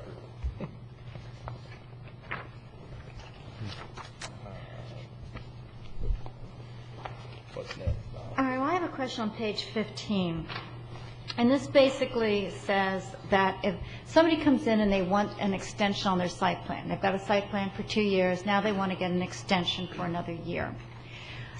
They come in and under B, it says that the county may attach conditions to a site plan extension approval that furthers the intent and purpose or satisfies the requirements of any comp plan policies or land development regulations in effect at the time the extension request was filed. So the guy comes in, he wants to extend his site plan for another year. He has to comply with any zoning requirements or any zoning changes that are on the books as of that day. True? Yes. Mm-hmm. Okay. Now, what if the Board of County Commissioners has just approved a zoning change, but it's not in effect yet, it hasn't gone through the required time frames that for announcements and this and that? Is there any way to include that intended change? I think you just have to look at the term in effect. And You're going to stay by that. There's no other way to like, buffer that a little bit. I'm not sure I'd be comfortable going anywhere else on that one. I think. And I can understand that. Yeah, I understand that. I think that could be fodder for an appeal pretty easily if you didn't have, it's either in effect or it's not. Okay. It was just a question I had, and I didn't think there was any way, but I was hoping maybe Bill came up with something. I also have a question on that section. For section 7, 2, A, B, and C, you've gone through and struck out Board of County Commissioners and replaced that with the county shall, the county may, the county determines. It seems that you've made that more vague. And yes, you're correct, because sometimes extensions can be approved at a staff level or a county commission level, and so we use the term county there to cover both situations.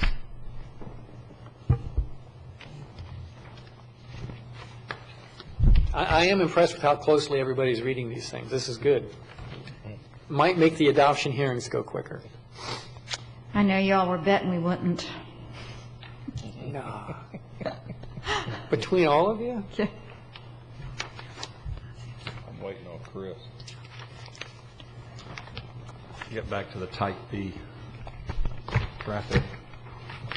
We ready for the next one? Traffic and All right. concurrency? I just want to note that traffic engineering is ably represented here this evening by Chris Mora and Jeannie Brissette. So if you have some traffic questions, but let me just summarize quickly for you some of the changes in 952 and one traffic study term change in 910.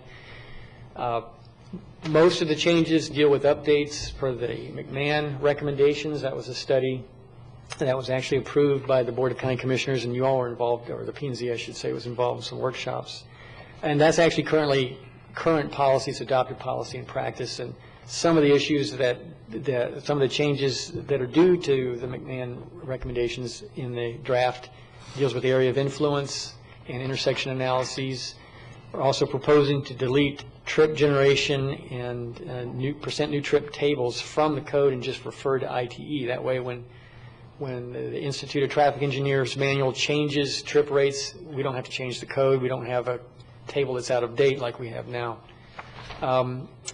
Probably some of the newest items are with the interconnection requirements, and there are 3 year-based comprehensive plan policies that are in place that had a bit of discussion when they came through, and that's on pages 24 and 25. And so we've tried to lean on some of the experience we've had with our ongoing connection policies and come up with some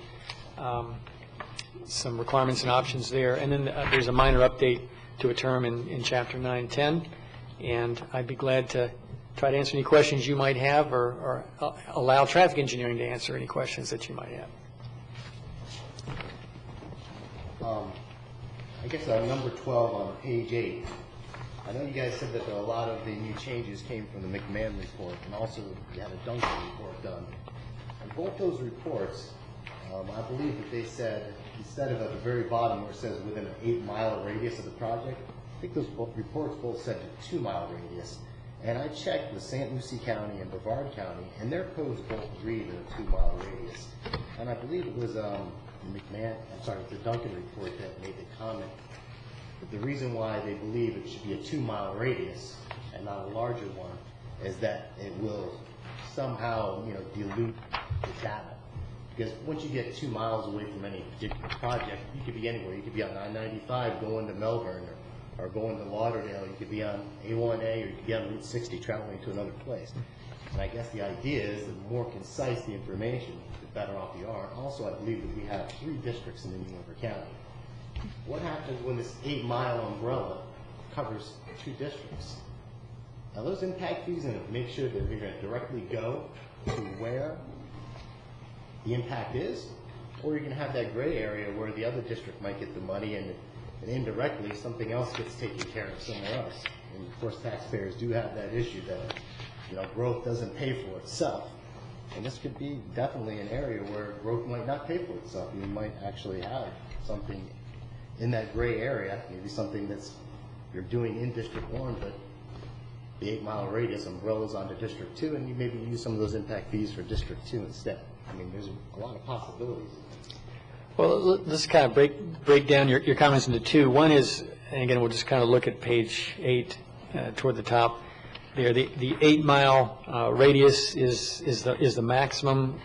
You would have to have a very large project to also apply the 8 or more project peak hour, peak season direction trips, and 15 for multi-lane. You've got multiple variables there, but I'd let Mr. Morris speak to the study, and my recollection is the 8 miles was the maximum, and it was straight from the study. Yes, Chris Moore, Public Works Director. The 8 mile is actually the area of influence. Now, it doesn't mean that within that 8-mile radius, Todd, that you'd have to look at every single link and every single road and every single intersection. But you can. The county can. You can, but you're limited to just those segments that, as Stan mentioned, where your project traffic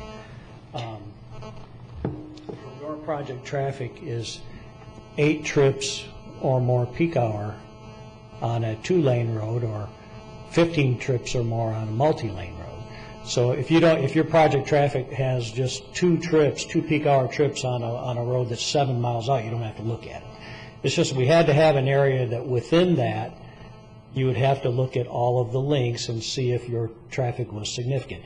Now, the 8 miles was actually a much less restrictive area of influence than we used to have. I mean, we used to go down to, I think it was 5% or 5 peak hour trips, and sometimes that would mean a developer had to look out 15 miles or more. And so McMahon realized that and said, that's too restrictive. We're going to loosen it up and restrict it to just the 8 miles. But again, that doesn't mean you have to look at every link within that 8 miles. It's just those that you're significant. I wonder if you dropped a point anywhere in Indian River County and went out 8 miles and drew a circle around it. I mean, that's got to be a massive percentage of the county, doesn't it?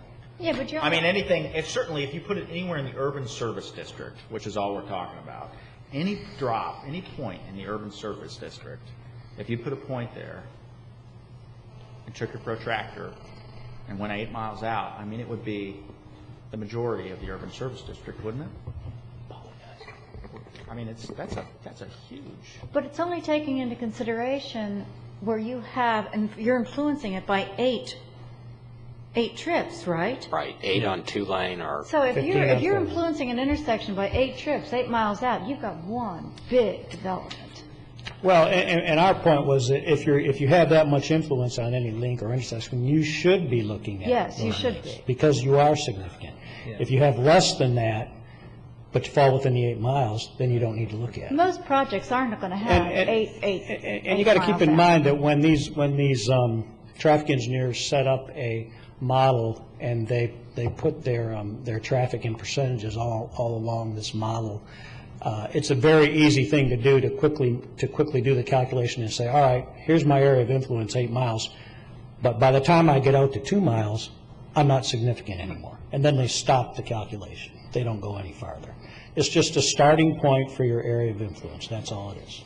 Well, then why wouldn't we have it worded more that way? I mean, in the fact that, some people are going to read this and see it exactly the way I saw it, that it's an 8-mile radius. Well, but we don't want to take a very large, but let's say we made it 2 miles.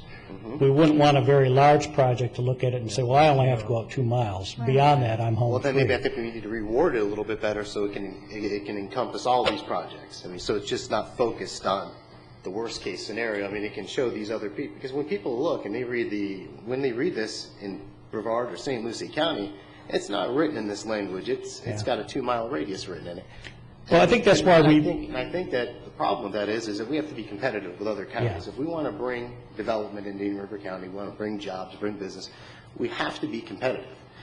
And, when they read ours and they read the one in Brevard County, they're going to get a little shock, not really realizing that they might not have to pay as big of an impact fee as they think. No, this doesn't have anything to do with impact fees. Well, I mean, I'm sorry, I misread. I'm saying about the, it's going to have, you're going to have some sort of impact fee to pay.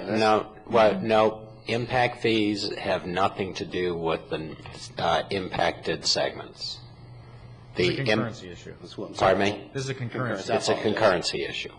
Right, I apologize about that. I mean, but irregardlessly, I mean, you're going to say that you have an 8-mile radius. But people are going to see it that way. The 8-mile radius is necessary for a waterway village project. I'd say that was the question I was going to have on DRIs. Yeah, I mean, it's, again, Donna is correct. You don't have many projects that really impact many links with what we've got now. Because when you start assigning those trips, you stop when you get fewer than 15 trips on a 4-lane or more road, or fewer than 8 trips any way you're going. And believe me, these are peak hour, peak direction trips. Right. And it's after all of the other adjustment factors have been taken into account. Let me ask you this question. Traffic and things like that. That makes sense. I see how the scale goes out, and I understand that. I'm not sure that that's the case, though, on page 11, number 3. And it says, when a project's impacts are such that no roadways are impacted, and it goes and talks about the closest intersection, signalized or non-signalized. Now, that could be 2 miles away, correct? I mean, that could be the closest intersection to someone, or maybe explain it to me, because I could be misunderstanding it, but that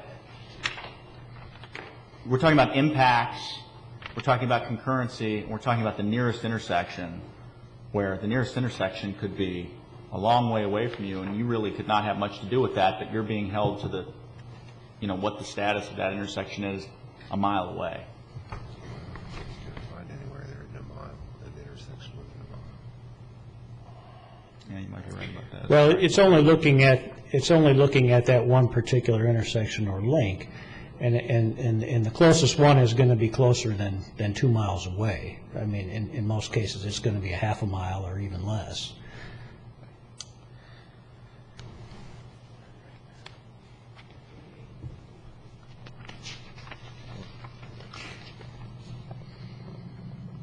Okay.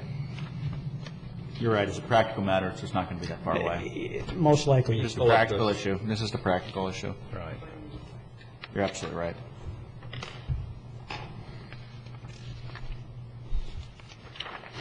Okay, I have a question about, actually following up on Todd. What about developments of regional impact where you've got more than an 8-mile, high impact over 8 miles? You've taken out the development size data table, so how do you address that? I mean, a really huge project like a waterway. I know a DRI has its own traffic regulations, and we've been through that many times. But your development size data table has been removed. What happens when you have a large DRI, development of regional impact, that's going to have a bigger influence over 8 miles?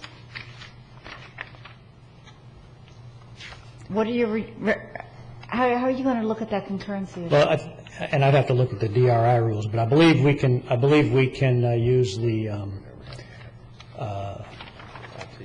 the traffic standards that are set forth in the Treasure Coast Regional Planning Council, when they review it, we can mirror those, and that would go beyond the 8 miles if we agreed that their influence was beyond the 8 miles. So we still have the ability to look beyond 8 miles on large projects like a DRI. Is that in here? Is that wording in here?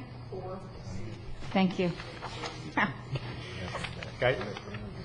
Okay. Please please go to page 25 and just eliminate 1, 2, and 3 immediately, please. The interconnectivity thing. That's been a big item of discussion at the Board of County Commissioners level. They want that yes, they are hot on the interconnectivity. It's been a major issue, and that's what this is addressing. We went around it a lot when it was before us. We sure did. The EAR meetings. And we pull it out every time. I seem to recall that I gave one notable example of a non-interconnected excellent development in the county called Windsor, which would not meet this new requirement, I believe. And so in our all-knowing wisdom as the writers of the law, we know how to plan better than anyone else, except for, oops, here's an example of where someone had a more creative idea that didn't meet this, and look how lovely that is.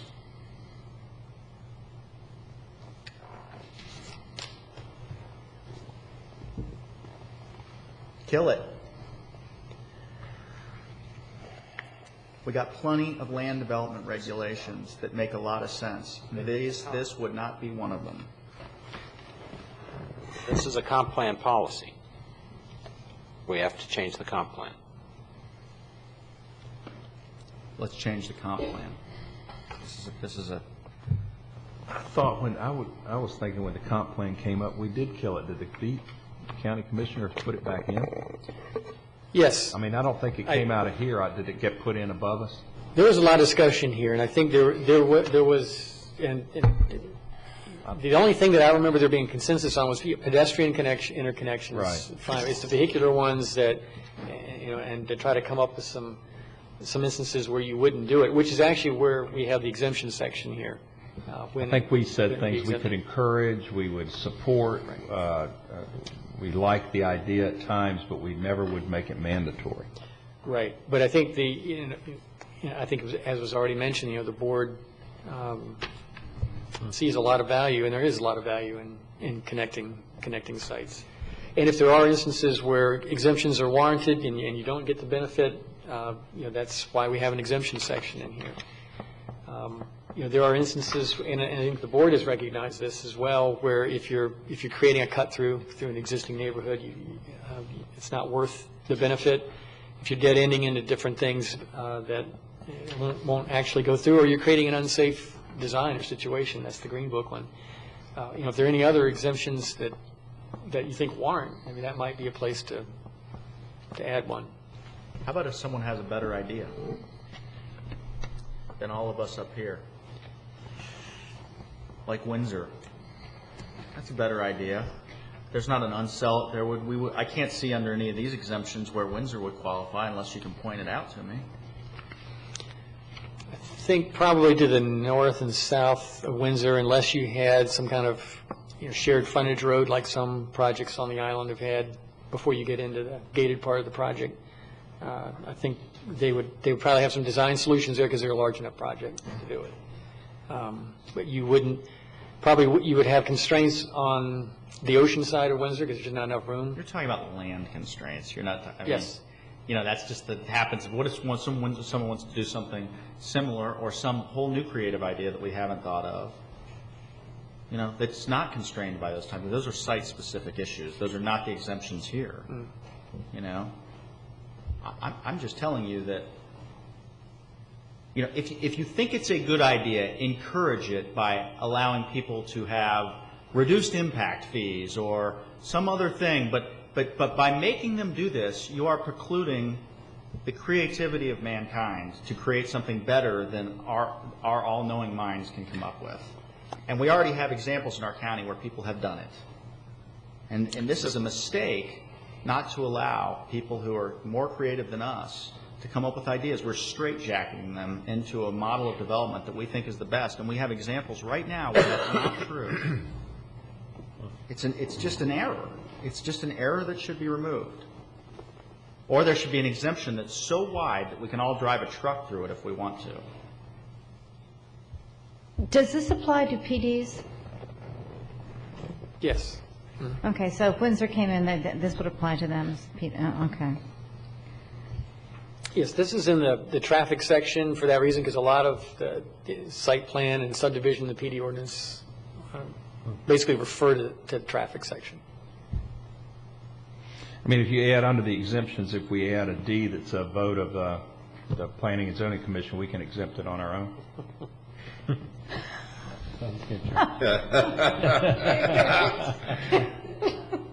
I think we all know this is a bad idea. Well, I mean, the other thing we looked at inside using the urban service area, I think we looked at there was a very limited areas where this would even work anyway. It's only in the new bigger developments, and then we've got to get outside the urban service area, which now it's created. The only one, the last big area where this was actually applied was South County.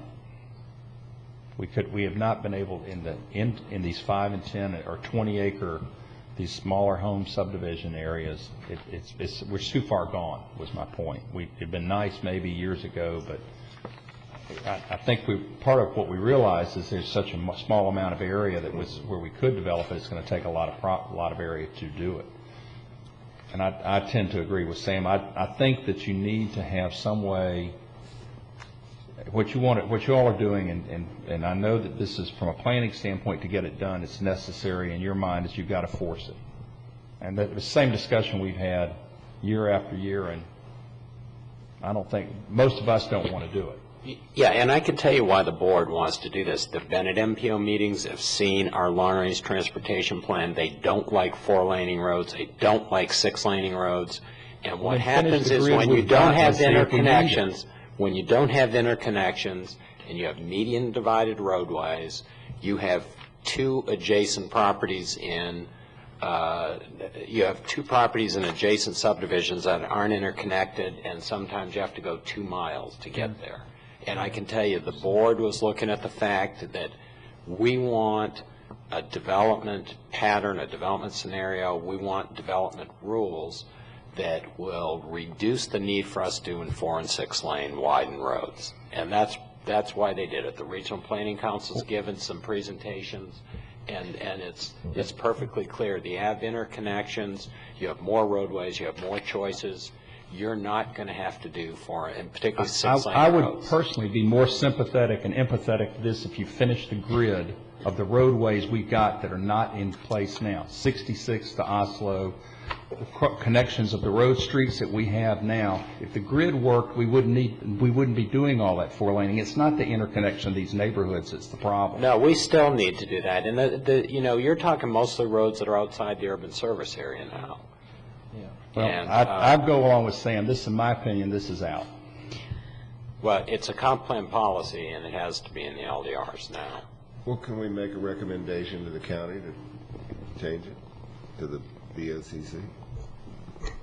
Yeah, to change the comp plan, yeah. We just don't have to. We don't have to vote to approve this. I say we recommend an exemption that's a mile wide. Well, that's what I was trying to figure out. So we put D that P&Z can exempt anything they want. I want to make an exemption that's a mile wide that just neuters it. If we have to do it, we should neuter it right here and now. I mean, there's a million reasons to do it. Let me tell you another reason. You know, people who have little kids, they want to live in cul-de-sacs. It's the American way. They don't want people that would otherwise be on arterial streets driving down their streets and running over their little kids. I mean, it's just, just because it's, we got to get rid of this. We have to get rid of this. This precludes other things that could potentially be better and that we know are better. This is not, furthermore, it is not what people want. If people wanted this, they would vote with their pocketbook. People want gated communities with safe streets without strange people driving down their streets. Anyone disagree with that? That is what our citizenry wants. And yet we are telling them that we are experts and we know better. We know what's best for them. You know, this is like that thing that I'd rather be ruled by the first 100 names in the Boston phone book than the entire faculty of Harvard. It's true. The experts don't know anything. And this is a perfect example of it. This should be neutered. If what you're telling me is true, it has to go in here. We should neuter it right now with an exemption that is so large that it doesn't mean anything. Well, you can't do that. I mean, you can't effectively negate a comp plan policy. I said my piece. I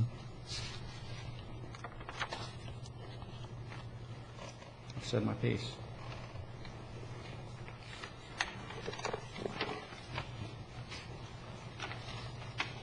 What do we do?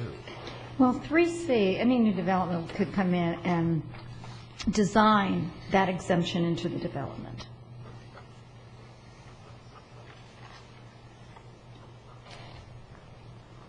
All of this is approved, most of this is handled by approval by the Public Works Director or his designee, right? Is that what the comp plan Yes, that's the way says? Is that that- what the comp plan says? Or is the comp plan says should be Right. put in The place? comp plan policies, and there are 3 of them, it's in the middle of page 5 of their staff report. And we have it in the traffic section because, again, that ties in back into all kinds of development types. And we have the Public Works Director making the decision because some of these deal with safety issues and design issues and so forth. You know, it's basically where can interconnections be made. And is So it I think not it's the absurd- appropriate section for it. Is it not absurd to anyone else that we're spending all this time talking about how much money new developments have to spend on buffers between their properties, especially if they're used to, and here we are, you know, blasting through all those things. Is that not I mean, this is an obvious inconsistency. I mean, I understand why to some people this is an attractive thing. You know, I understand also why to some people the idea of living in a perfect nirvana that doesn't exist seems like a good idea too. But it is not the world we live in. It is not what people want to buy when they're buying real estate. It is not the best idea. It is not the best idea, and it precludes all others. So it should go away. All right, but I mean, the idea here is this, are these not proposals for us to approve to send to the Board of County Commission? Or is this just open, is it we're offering opinions?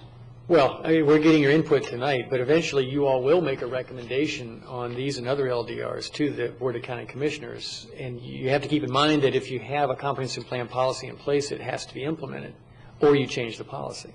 But tonight, we don't have to, this does not have to go anywhere with us tonight. Correct. Correct. It's just a review tonight. That's right. We're just getting your input and having discussion on it. Then I think it should be clear, if that's the feeling of it in the minutes for the future, that that's how we feel, and we'll continue to deal with that. But the fact is that if this is an opinion, then it needs to be clearly designated in the minutes as to how we feel. And I think you'll have that opportunity when you have your public hearings on this matter also, that you'll be able to have an actual vote more than just feedback to staff, Right. which is the purpose for this tonight. Right. That's my My guess is this might be one of the sections where you might want to have a separate motion, for instance, when it gets to that. Yes. To that point. But we're not doing that tonight. That was my point. Nope. We're just getting input. Is there any way we can kill this? If we wanted to, if we decided we wanted to. At some point, Tonight is not the night. because it keeps chugging forward, you know? Sam, we can't kill it tonight because we're not voting on anything. Right. This is just, but if it came up, if this was a vote and we vote against it, it comes out of our packet. But the ultimate, inevitably, the ultimate goal, ultimate everything is the Board of County Commissioners. We would then be sending it forward with an opinion that we didn't want this in there. It's not going to stop with us no matter what. Gotcha. Is that not correct? And we're open to offer suggestions on potential improvements with additional exemptions? That, at some point, if you've got an exemption in mind that you want to add, if you've got something that you can add that, or we can add it later. I hope that's the air conditioner. I do too. That's Irene. Irene just arrived. Okay. Okay, Sam, do you want any further discussion on that? No, thank you very much. Okay. Really back No, these are not proposed changes to the comp plan, it's to the LDRs. But for that, to take that out, we'd have to propose the change. to the comp He's plan. right. I mean, we've got to, but it still has to mirror the LDRs unless there's an exemption or something we can put in. And that's, Last chapter for tonight's discussion, Chapter 971. Wait a minute, I'm not finished with 910. I'm sorry. All right, on page 15, there's an alternative trip generation paragraph here that basically says if a project comes in and it has higher traffic at a certain time other than the peak hour that you're calculating it on, like schools, for instance, does this mean that we can count schools on their peak hour and not on business peak hour? that's why I want to go away.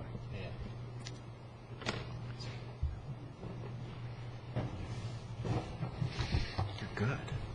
It's been a bone of contention for many years.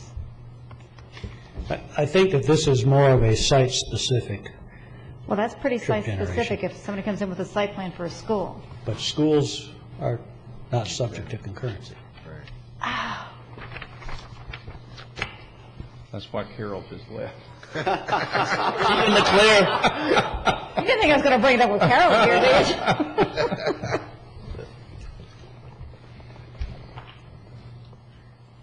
Okay, so give me some examples of where you think this would apply. Why you put this in here, then? Well, this gives us the opportunity to use trip generation rates that have been approved in the past for similar type projects that maybe are not within the trip generation manual.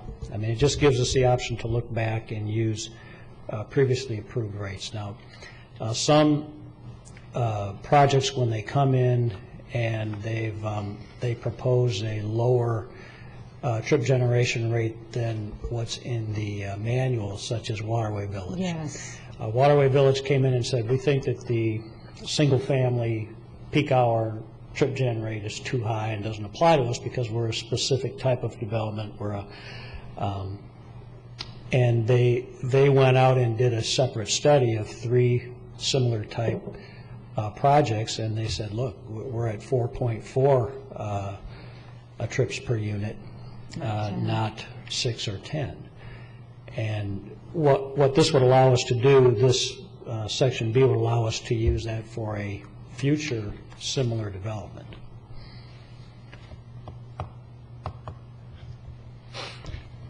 Okay. Now, gentlemen, do you have any further questions on 910 and 952, concurrency, traffic? Okay, Stan, now 971. Thanks, Chris. Very much.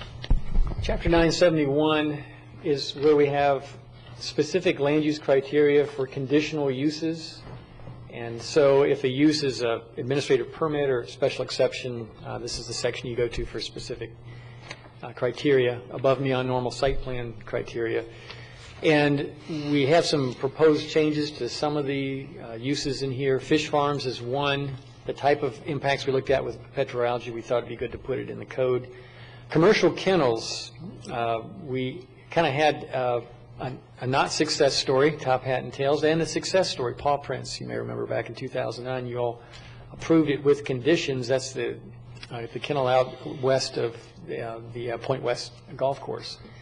And some of the criteria that we have added, we think kind of distinguish between those two types of projects and what the concerns were on Top Hat and Tails and what was really something very, very good and workable with Paw Prints.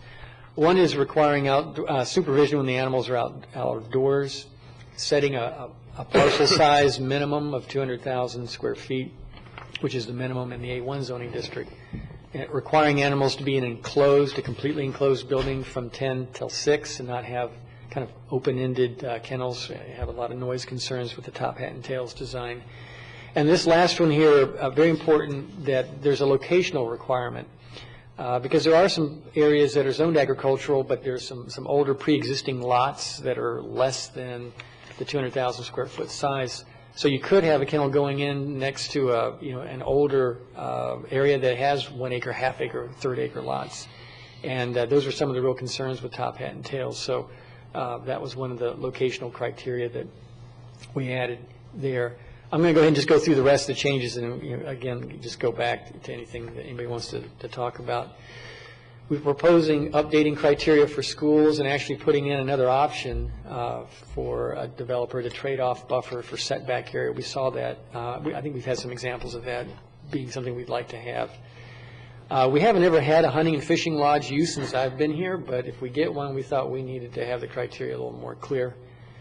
Camps and retreats, we've had a couple of those over the years, and staff's recommendation is to up the minimum size from 10 acres to 20 acres so that it's actually more of a resource-based and rural sort of situation rather than something closer to a ranchette size retreat. We do have criteria that we need to put in place for RVs in mobile home parks. There was a comp plan policy approved earlier this summer by the board in mobile home designated areas to allow RVs up to 25%. And I do want to point out, and we still have a member from the public here, I think on this particular item. We've had 2 inquiries before on seeing if it's possible to open this up, this provision for up to 25% RVs in some of the non-conforming mobile home parks. That, for instance, we have a few that are in the county, several actually, that are zoned commercial and don't have this allowance as structured in the code. I think we'd have to look at the comprehensive plan and see if it would be allowed to be done through the LDRs, but that's something I wanted to bring up, and that's my summary. Well, if this gentleman is here to discuss this, can you go over that a little bit more, because you kind of skimmed over that, and I'm not sure it sank in. Sure. Let's go to this section of the code that deals with that, page 10.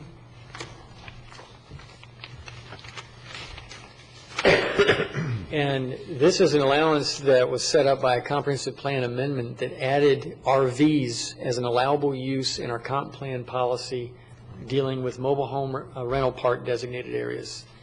And as it turns out, the way that the policy is structured is very narrow. There are 3 parks potentially in the county that are designated mobile home residential park that could have this allowance. The one that's probably the most interested in this is Tanglewood down on South US 1. And these are criteria that are set in place to implement the policy and to make sure that there are some protections in there, that these aren't RVs for short-term, overnight or weekend use, that they're at least 30 days. How we treat an RV like a mobile home in terms of, swapping out unit for unit, and not allowing someone to do a subdivision of their property and fall below the 20-acre threshold, which is in here as well. The intent is for smaller mobile home parks. And so this is a very narrow sort of allowance. It's narrowly tailored in the comp plan. And I've had 2 inquiries with Mr. Dillard being the last one here recently about a non-conforming mobile home park that he has. It's not designated mobile home rental park. We'd have to look at the comp plan and see if it would allow RVs in the commercial designation that he's in. But I think it would be his desire to open this up to some of the smaller non-conforming mobile home parks. And what would be the disadvantage of doing that? I think one question would be this: when you've got a non-conforming mobile home park, do you want to kind of keep it going longer, or actually have the park eventually go away? The way that we treat non-conforming mobile home parks, and we have a lot of them in the county, dozens and dozens, and we've had fewer over the years that are zone commercial. And the way that our non-conformities is set up is the mobile home park as a whole has to cease, has to be abandoned, basically. You can still swap out individual mobile homes. The issue with allowing RVs in there is again, just kind of introducing, a commercial type of use in there. You're kind of prolonging that mobile home park / RV park use, and do you want to do that, or do you want the nonconformity to go away? That'd be one of the kind of nonconformity issues, I think, that relates to this. I think from the standpoint of the people that are interested in it, design-wise, they have some of the same issues that we heard from Tanglewood, is that, we were set up for smaller mobile homes, the sizes of mobile homes that they used to make decades ago. They don't make them that small anymore, or to try to get an old one and move it, you have limitations now in the building code for doing that. So it may be difficult to replace older, smaller mobile homes, and so they have the same practical issue. I have a question on page 11. When it comes to the mobile home park, it says recreational vehicle spaces shall be rented or leased for periods not less than 30 days. I don't know why, but somewhere in the back of my mind, I thought we had also put a limit on the maximum number of days. Am I mistaken? There was some discussion about a state requirement that could kick in 6 months. It's nothing that I think we, from a zoning regulation standpoint, had to be aware of, but I think it would put some extra requirements on the park owner from the state, but I don't think it's an issue that we had to get to. Okay. I've got a question about on page, just it was 5 and 6, it has to do with the hunting and fishing lodges. You're going to open one door? Most of this is fine. I just, ironically, just today I was talking to some people west of town that are considering a 400-acre area and potentially having a lodge. So I'm just telling, the 500 really is, you may think it's correct, but I think this would work with a smaller area. So we probably ought to be in the 400. And it has to do with the type of use of the land. There's hunting, and then there's hunting, fishing. There's wide areas with ecotourism that can be put in that ties into the St. John's Marsh out here. You may find a property owner that has a smaller piece of property that ties into the whole network out there and would be able to take people.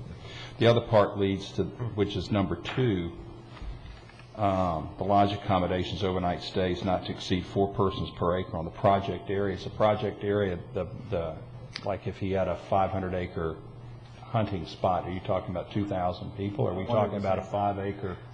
I mean, I don't know. The 4 people overnight may be a limit, but it's a good question. Two things here. One is we're not saying that the lodge owner operator has to own 500 acres. They have to have access to a resource that has that many acres in it. So you could have this connection, but as long as they had legal access to it. So it could be a smaller site. Maybe it's a 10-acre site.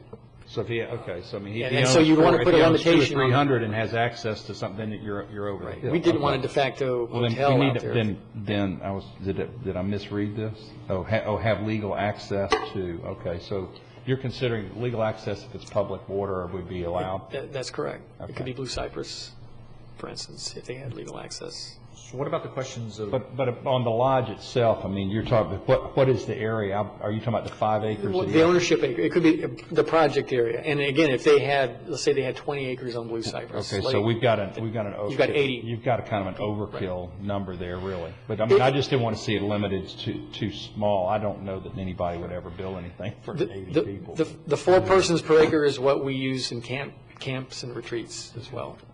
So we just use that as some upper limit for projects. It could, but you're right. It could be a huge number of people potentially. Yeah. If you had, it's almost. It's a maximum though that again if you had a 10 or 20 acre parcel and you had access to a large resource, you wouldn't want to overconcentrate the lodging accommodations out in a rural area, which this is going to be in an agriculturally designated area. But you want to put an upper limit on it, say, but in no instance shall the overnight accommodations exceed 100 guests, or I mean, you've got a minimum of 500. 4 persons per acre. I know, and it's adjacent. Right. But let's say someone has a 500 acres of privately owned land. I see what you're saying. Put a numerical limit on it. Yeah, that's From a something we could practical do. standpoint, the hunting, I mean, they would, if they're any good at what they do, they're going to limit it themselves. Right. But I would, just to make it clear and safe and under the circumstances, I would appreciate you change the 500 to 400. And then if you want to cap a number, it's fine. But I don't think anybody's going to overrun it.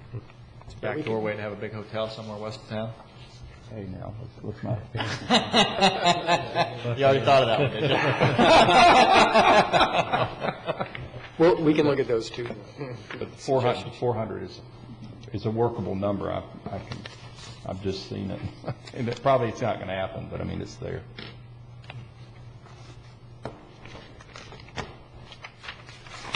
On the top of page 4, the addition number 4, where you say potential nuisances to adjacent properties. And since you've gone through the trouble of listing some like noise, lights, and odors, I think you ought to add the attraction of predators, because that is a major problem associated with these sometimes. I'm sorry, are we back on the? Page 2. Okay. Yeah, the top, number 4.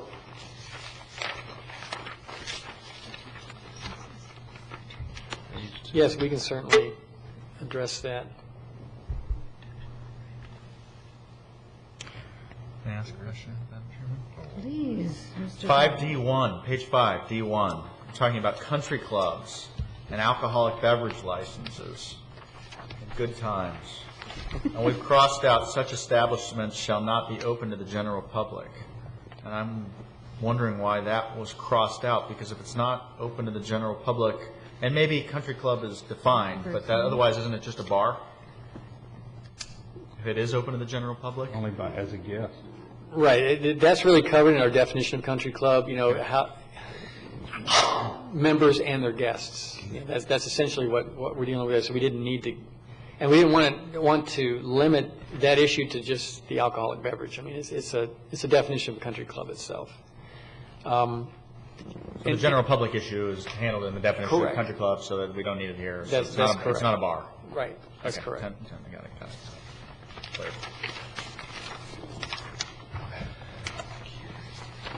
We won't review the standards, though, that certain clubs may have. I thought I was going to be able to start walking into some of these nice country clubs and order a drink there for a second. It'll be just as possible tomorrow as it was today. I was excited. Crushing my hopes and dreams again.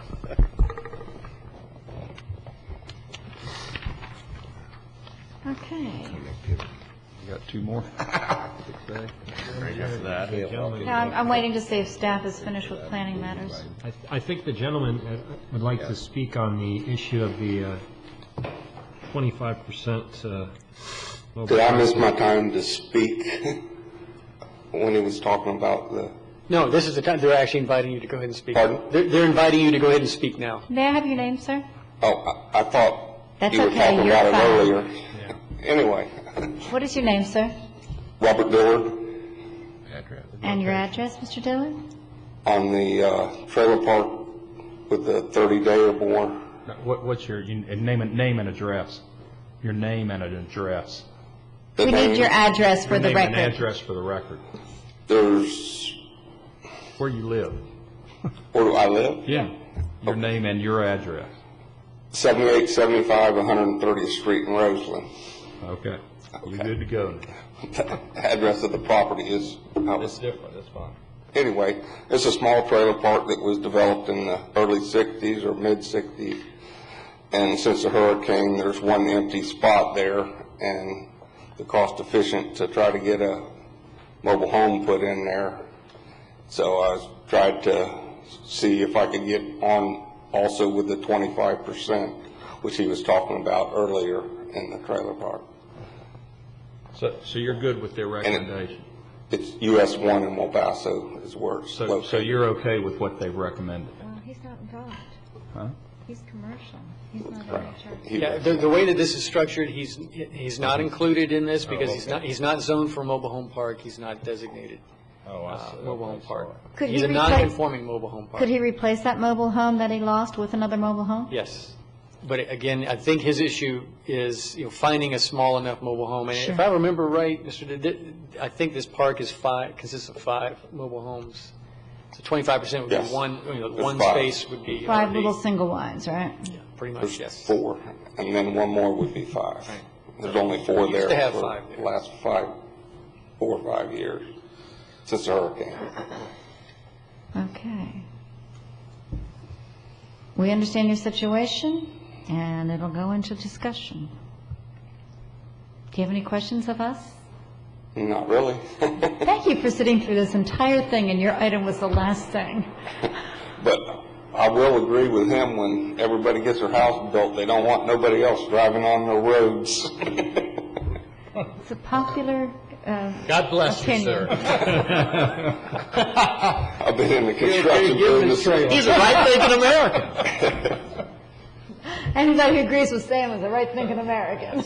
I'm making a joke. So he's not. I know. So what, we have no real, currently, we have no method with which to address what he's asking. I think the for. LDR Or we would have to be structured to allow non-conforming mobile home parks, but we would need to look at the comp plan to see if Right. the comp I mean, plan this is allows a it bigger- first This instance. becomes, it sounds small, but it becomes a bigger issue like tofu. If And there's he's a at comp plan 20 issue, He's it's- really at 20%, not 25%.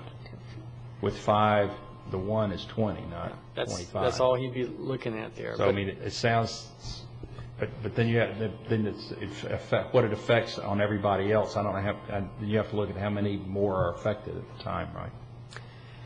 Right. I mean, there would probably be, if I can think of one in the South County, a non-conforming park that would be. I mean, the reason for saying this is just that when they start looking at this, I don't think I would get my hopes up right now, frankly. It may be harder to do than, we may feel empathy and sympathy, but it may be harder to do in a broader rule than we think. If I understand it correctly from what you said earlier, the salient issue is these non-conforming uses in general, not just specific to mobile homes, we eventually want them to sunset. Right. For as long as they're successful businesses and people are interested in running them, God bless you, but when that day comes that they sunset, they're brought into compliance with, the bigger code. So I understand that, but at 25% exemption, and I'm not advocating a position either way, but at only 25%, if all the other mobile homes died because it wasn't a viable thing, I mean, can 25% of one that's on, can that keep it alive? You know what I mean? Will that really extend the lifespan of a non-conforming Yes. mobile home? Yes. You think so? Okay. Yeah, it has, yes, that's why it originally, we changed the land development regulations to keep some people in existence, and it has worked. Okay, It has I worked. understand. I understand. I think all. Thank you. I'm Yes, sorry. sir. Thank you. Thank you, Mr. Dillon. All we could do, just when we come back on the issue, we'll look at the comp plan issue and look at how many parks it might affect, so at least you'd have that information next time. And that's all that I had, unless there are any other questions on 971. Okay, the information package, did you want to discuss anything in that? Well, we're finishing up planning matters first. Planning information package, was there anything you wanted to discuss on that? There's no, I do want to mention, by the way, thank you all for the input here. This was helpful. This is the non-sexy work that you have to do sometimes, to do the planning. We probably won't have a meeting on September 8th, but I think we will have a P&Z meeting on September 22nd and have some more LDRs to look at and some comprehensive plan amendments. That's all. Okay. Attorney's matters. Thank you, Madam Chairman. Back on August 16th, the Board of County Commissioners considered adopting policy and procedures for quasi-judicial proceedings. We had contacted other counties and looked at their ordinances, looked at their policies and procedures, whether we should adopt written procedures, go with an ordinance. And what the county attorney's office brought forward on the 16th to the board was the attached set of policies that would be put into writing, adopted by resolution. Not adopted by ordinance, but adopted by resolution. In your packet, you have the most up-to-date policies, including the suggestions that were made by the board on the 16th. The reasons for doing so. Number one, everybody knows exactly what's going on well in advance of the meeting. They understand what procedures will be followed and how the hearing would work. Secondly, there's a written document to follow for the board, providing greater fairness for everybody involved. It's easy to predict what might happen. Like I said, it's going to be adopted with the flexibility of a resolution, meaning that it would not be used in all quasi-judicial proceedings. If you take a look at the procedures, it would just be used in the contested ones. And in your backup on what would be page 6 of the document, where it's entitled Sample Notice of Upcoming Quasi-Judicial Matter. That would be sent out by staff to the Board of County Commissioners, alerting them that alerting them that the quasi-judicial procedures would be invoked at the meeting or should be invoked, gauging by the amount of input staff has received, comments, et cetera, et cetera. So that would put them on notice as to follow the different procedures. Basically, if there are any questions, I'd be able, or I'd be happy to respond to them. But just going through the matters briefly, pre-hearing matters. Number 2, site visits. Could you, if at the recommendation of staff, if you would consider, if this body would consider drafting written policies or procedures as far as quasi-judicial matters, would you still be able to go on site visits? Yes, you would be able to go on site visits. Should you go on them with either an intervener, an owner, or other? Probably not the best ideas. Hearing matters. You would still be sitting as the judge for a quasi-judicial matter, but there you would have a fair and impartial decision-maker decision to make.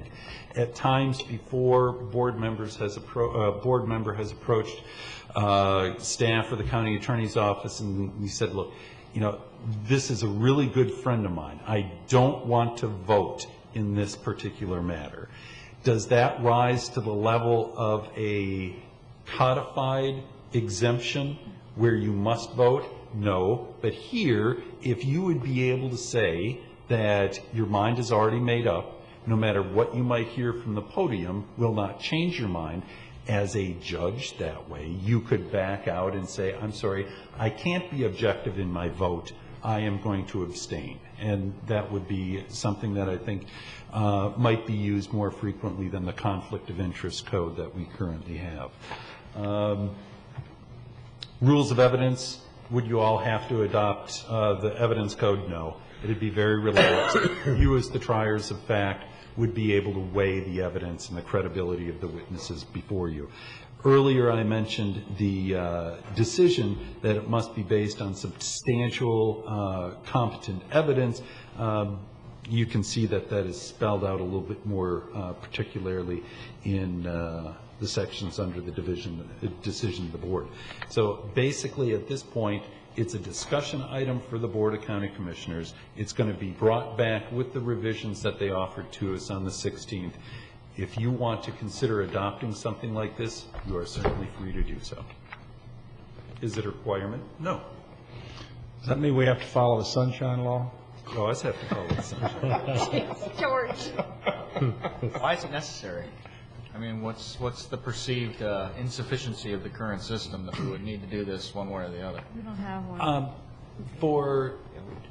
I think the board took a look at the A1 WAL-E, and also it was one other popular item where the folks were dressed color-coded, and they saw a need for an orderly meeting, the rules being up front, that there should be something in writing as far as fundamental fairness to all the different parties so that they can be adequately heard, whether they're an intervener, whether they're a party to the matter, or just the public at large. That there should be some document that sets forth the procedure that everybody can follow in the interest of fairness and the opportunity for everyone to be heard. And it improves transparency as well. Absolutely. So as of now, we have not had, I thought we had to disclose all this already. Under certain circumstances, yes, you would. This would make it a more formal and more detailed disclosure that you would offer up in a contested quasi-judicial manner. I mean, I always thought quasi-judicial was quasi-judicial, and that we weren't, there were certain things we did and didn't do, and so that's fine. I've got one other question about the site visits. I really don't, I mean, I can understand if you were to go on site with the owner. But like today, I drove around the block of the place that we were supposed to be looking at that was pulled. So I would have to declare that in advance, and I don't mind doing it, but I'm saying now it's going to be mandatory. Again, it would be only in contested matters, not matters that are not contested, and they would only be for the bigger items. You know, when you would see a sea of red shirts, as the commission did, and you would want to be fair as far as to all the participants and saying, yes, I had an email from so-and-so that I read before it was going to be a hotly contested quasi-judicial matter. Because if you recall, A1 Wally, I don't think there was very much opposition before P&Z, was there? Right. One person. I mean, it very quickly gained interest among the community. And so they wanted to make sure that there was a very fair procedure set forth where there would be the full disclosure, so no one would be able to claim that they were being unfairly treated by the board. Second matter? Wait. Discussion? Yes. Sorry. This implies, I think, that we also have to not discuss it with staff. You would just have to disclose a discussion with staff. That's all. It's not saying that you cannot visit the site. It's not saying that you cannot have contact with an applicant, an intervener, or staff. It just means that you would have to disclose that. And I think you saw at the A1 Waleed hearing where each commissioner disclosed the fact that they had either visited the site, received contact, emails, phone calls, et cetera, and the addition that they would be able to rule or hear the matter with an open mind, and they have not made their decision. That they would listen to the evidence, weigh its credibility, and base their decision on the evidence, not on previous information. Since we're at an arm's length thing with staff, then I assume that the applicant can also provide us a package, if staff provides us the package. And that packet would go into the record then at the beginning of the hearing or by the end of the hearing, whatever which way, and you would simply disclose, you know, yes, I received a packet from staff, I received a packet from whoever. I would simply say that since this doesn't really fundamentally change, you know, the nature of a quasi-judicial thing, you know, the idea is that it's going to appear more fair in a hotly contested thing, perhaps to the people who are in the red T-shirts or something. But I don't think it really is. I mean, if they're going to be mad at us because of the way we rule, they're going to be mad at us because of the way we rule, whether we visited the site and we say so beforehand or not. I mean, you know. This was an item that the Board of County Commissioners has decided they're going to accept this as an item. It's not something we even have to accept. We just have to follow the procedure. It's just whether or not we want to declare further and more openly what we've done or haven't done, other than being here and listening to it and making a declaration that we're out beforehand because of a conflict, right? Yes. Okay. Okay. All right, I have a question. It says that the county attorney shall not represent county staff or advocate the county staff's position. Now, we did have an instance where we had a meeting and our attorney, who was not you at the time, was representing us, but really could not represent staff because it was a quasi-judicial issue. And staff was just pummeled by the applicant's attorney. I mean, really, it was uncomfortable. And they had nobody to represent them. So what happens? They're tough. Oh, kind of. She's- They might be small, but they're very scrappy individuals down there in the pit. Two things in that matter. We do the same thing as far as Code Enforcement Board.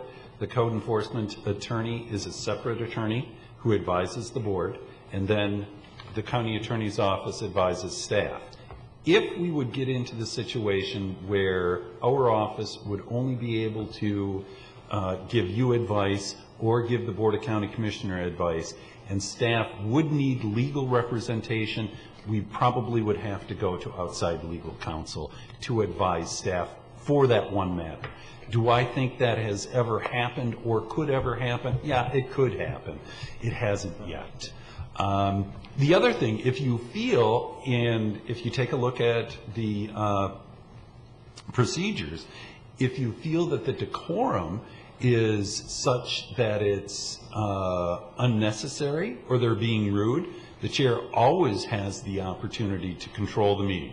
Well, that's why my question has come about, because they were being cross-examined, and I'm looking to the attorney like, stop this, because I'm not an attorney. I don't know what my rights are. I mean, can I just say to that attorney, knock it off? You chairman rules. If you believe that decorum is not being followed, you have the ability to do that say. to the extent that they don't knock it off, you can ask the sheriff to take them out. Or you can cut I've them been off. to 2 meetings when that happened. Either which one. I mean, if they're being irrelevant and not furthering their cause, you can say, that's enough. But then I would want you to back me up when that attorney says, you can't stop me, I have a right to do this. Then you need to jump in. And I'm sure I would. Okay. I mean, if they're not asking relevant questions and they're not furthering any evidence, if they're just, offering their own opinion and in effect testifying or trying to beat up on staff or anybody else, move along. Yeah. And I honestly think, guys, that that night started this conversation because it did become a problem. You all were here, you saw it happen.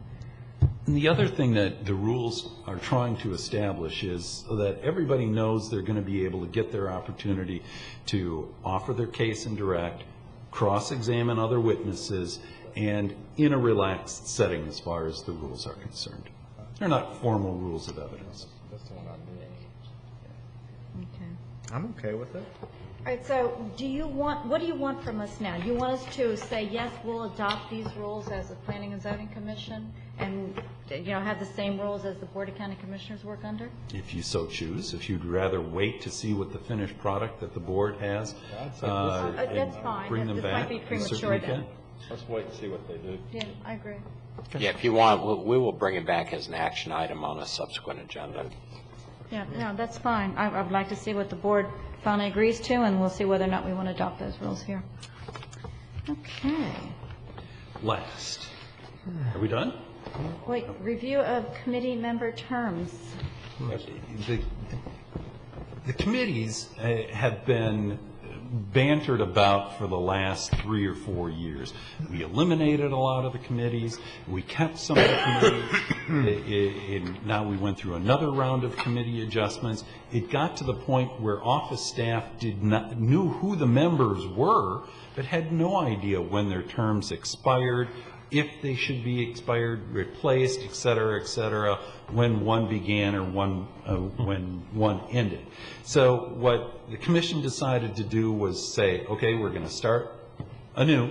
We're going to go ahead and establish terms for all committee members, and we're going to try and keep abreast of their term limits. As far as interest of this board, you can see in the backup, I believe it's marked as 584, you can see under the proposed ordinance when your various terms would end. The ordinance that would enact this provide for that whenever an ex officio member, like the school board representative, whoever the school board sends us, we take. We don't, the county commission would not have the opportunity to say, no, thank you, we want someone else. As far as a member appointed by a single county commissioner, that member's term shall commence in the January following the election of the commissioner, and then it would lapse when that when the commissioner's term would lapse. Oh. As far as the appointed at large, it would extend when they are appointed by the board at large and extend for a 4-year period. When that 4-year period would run out, the board would then have the opportunity to have that person back on by a vote or choose someone else at the board's discretion. But If someone quits in the middle, then you just you finish that term and then you start the process again? Correct. Right. Okay, so there was a thought process given to that. All right, that's understandable. Any questions? Okay. Thank you. Meeting's adjourned.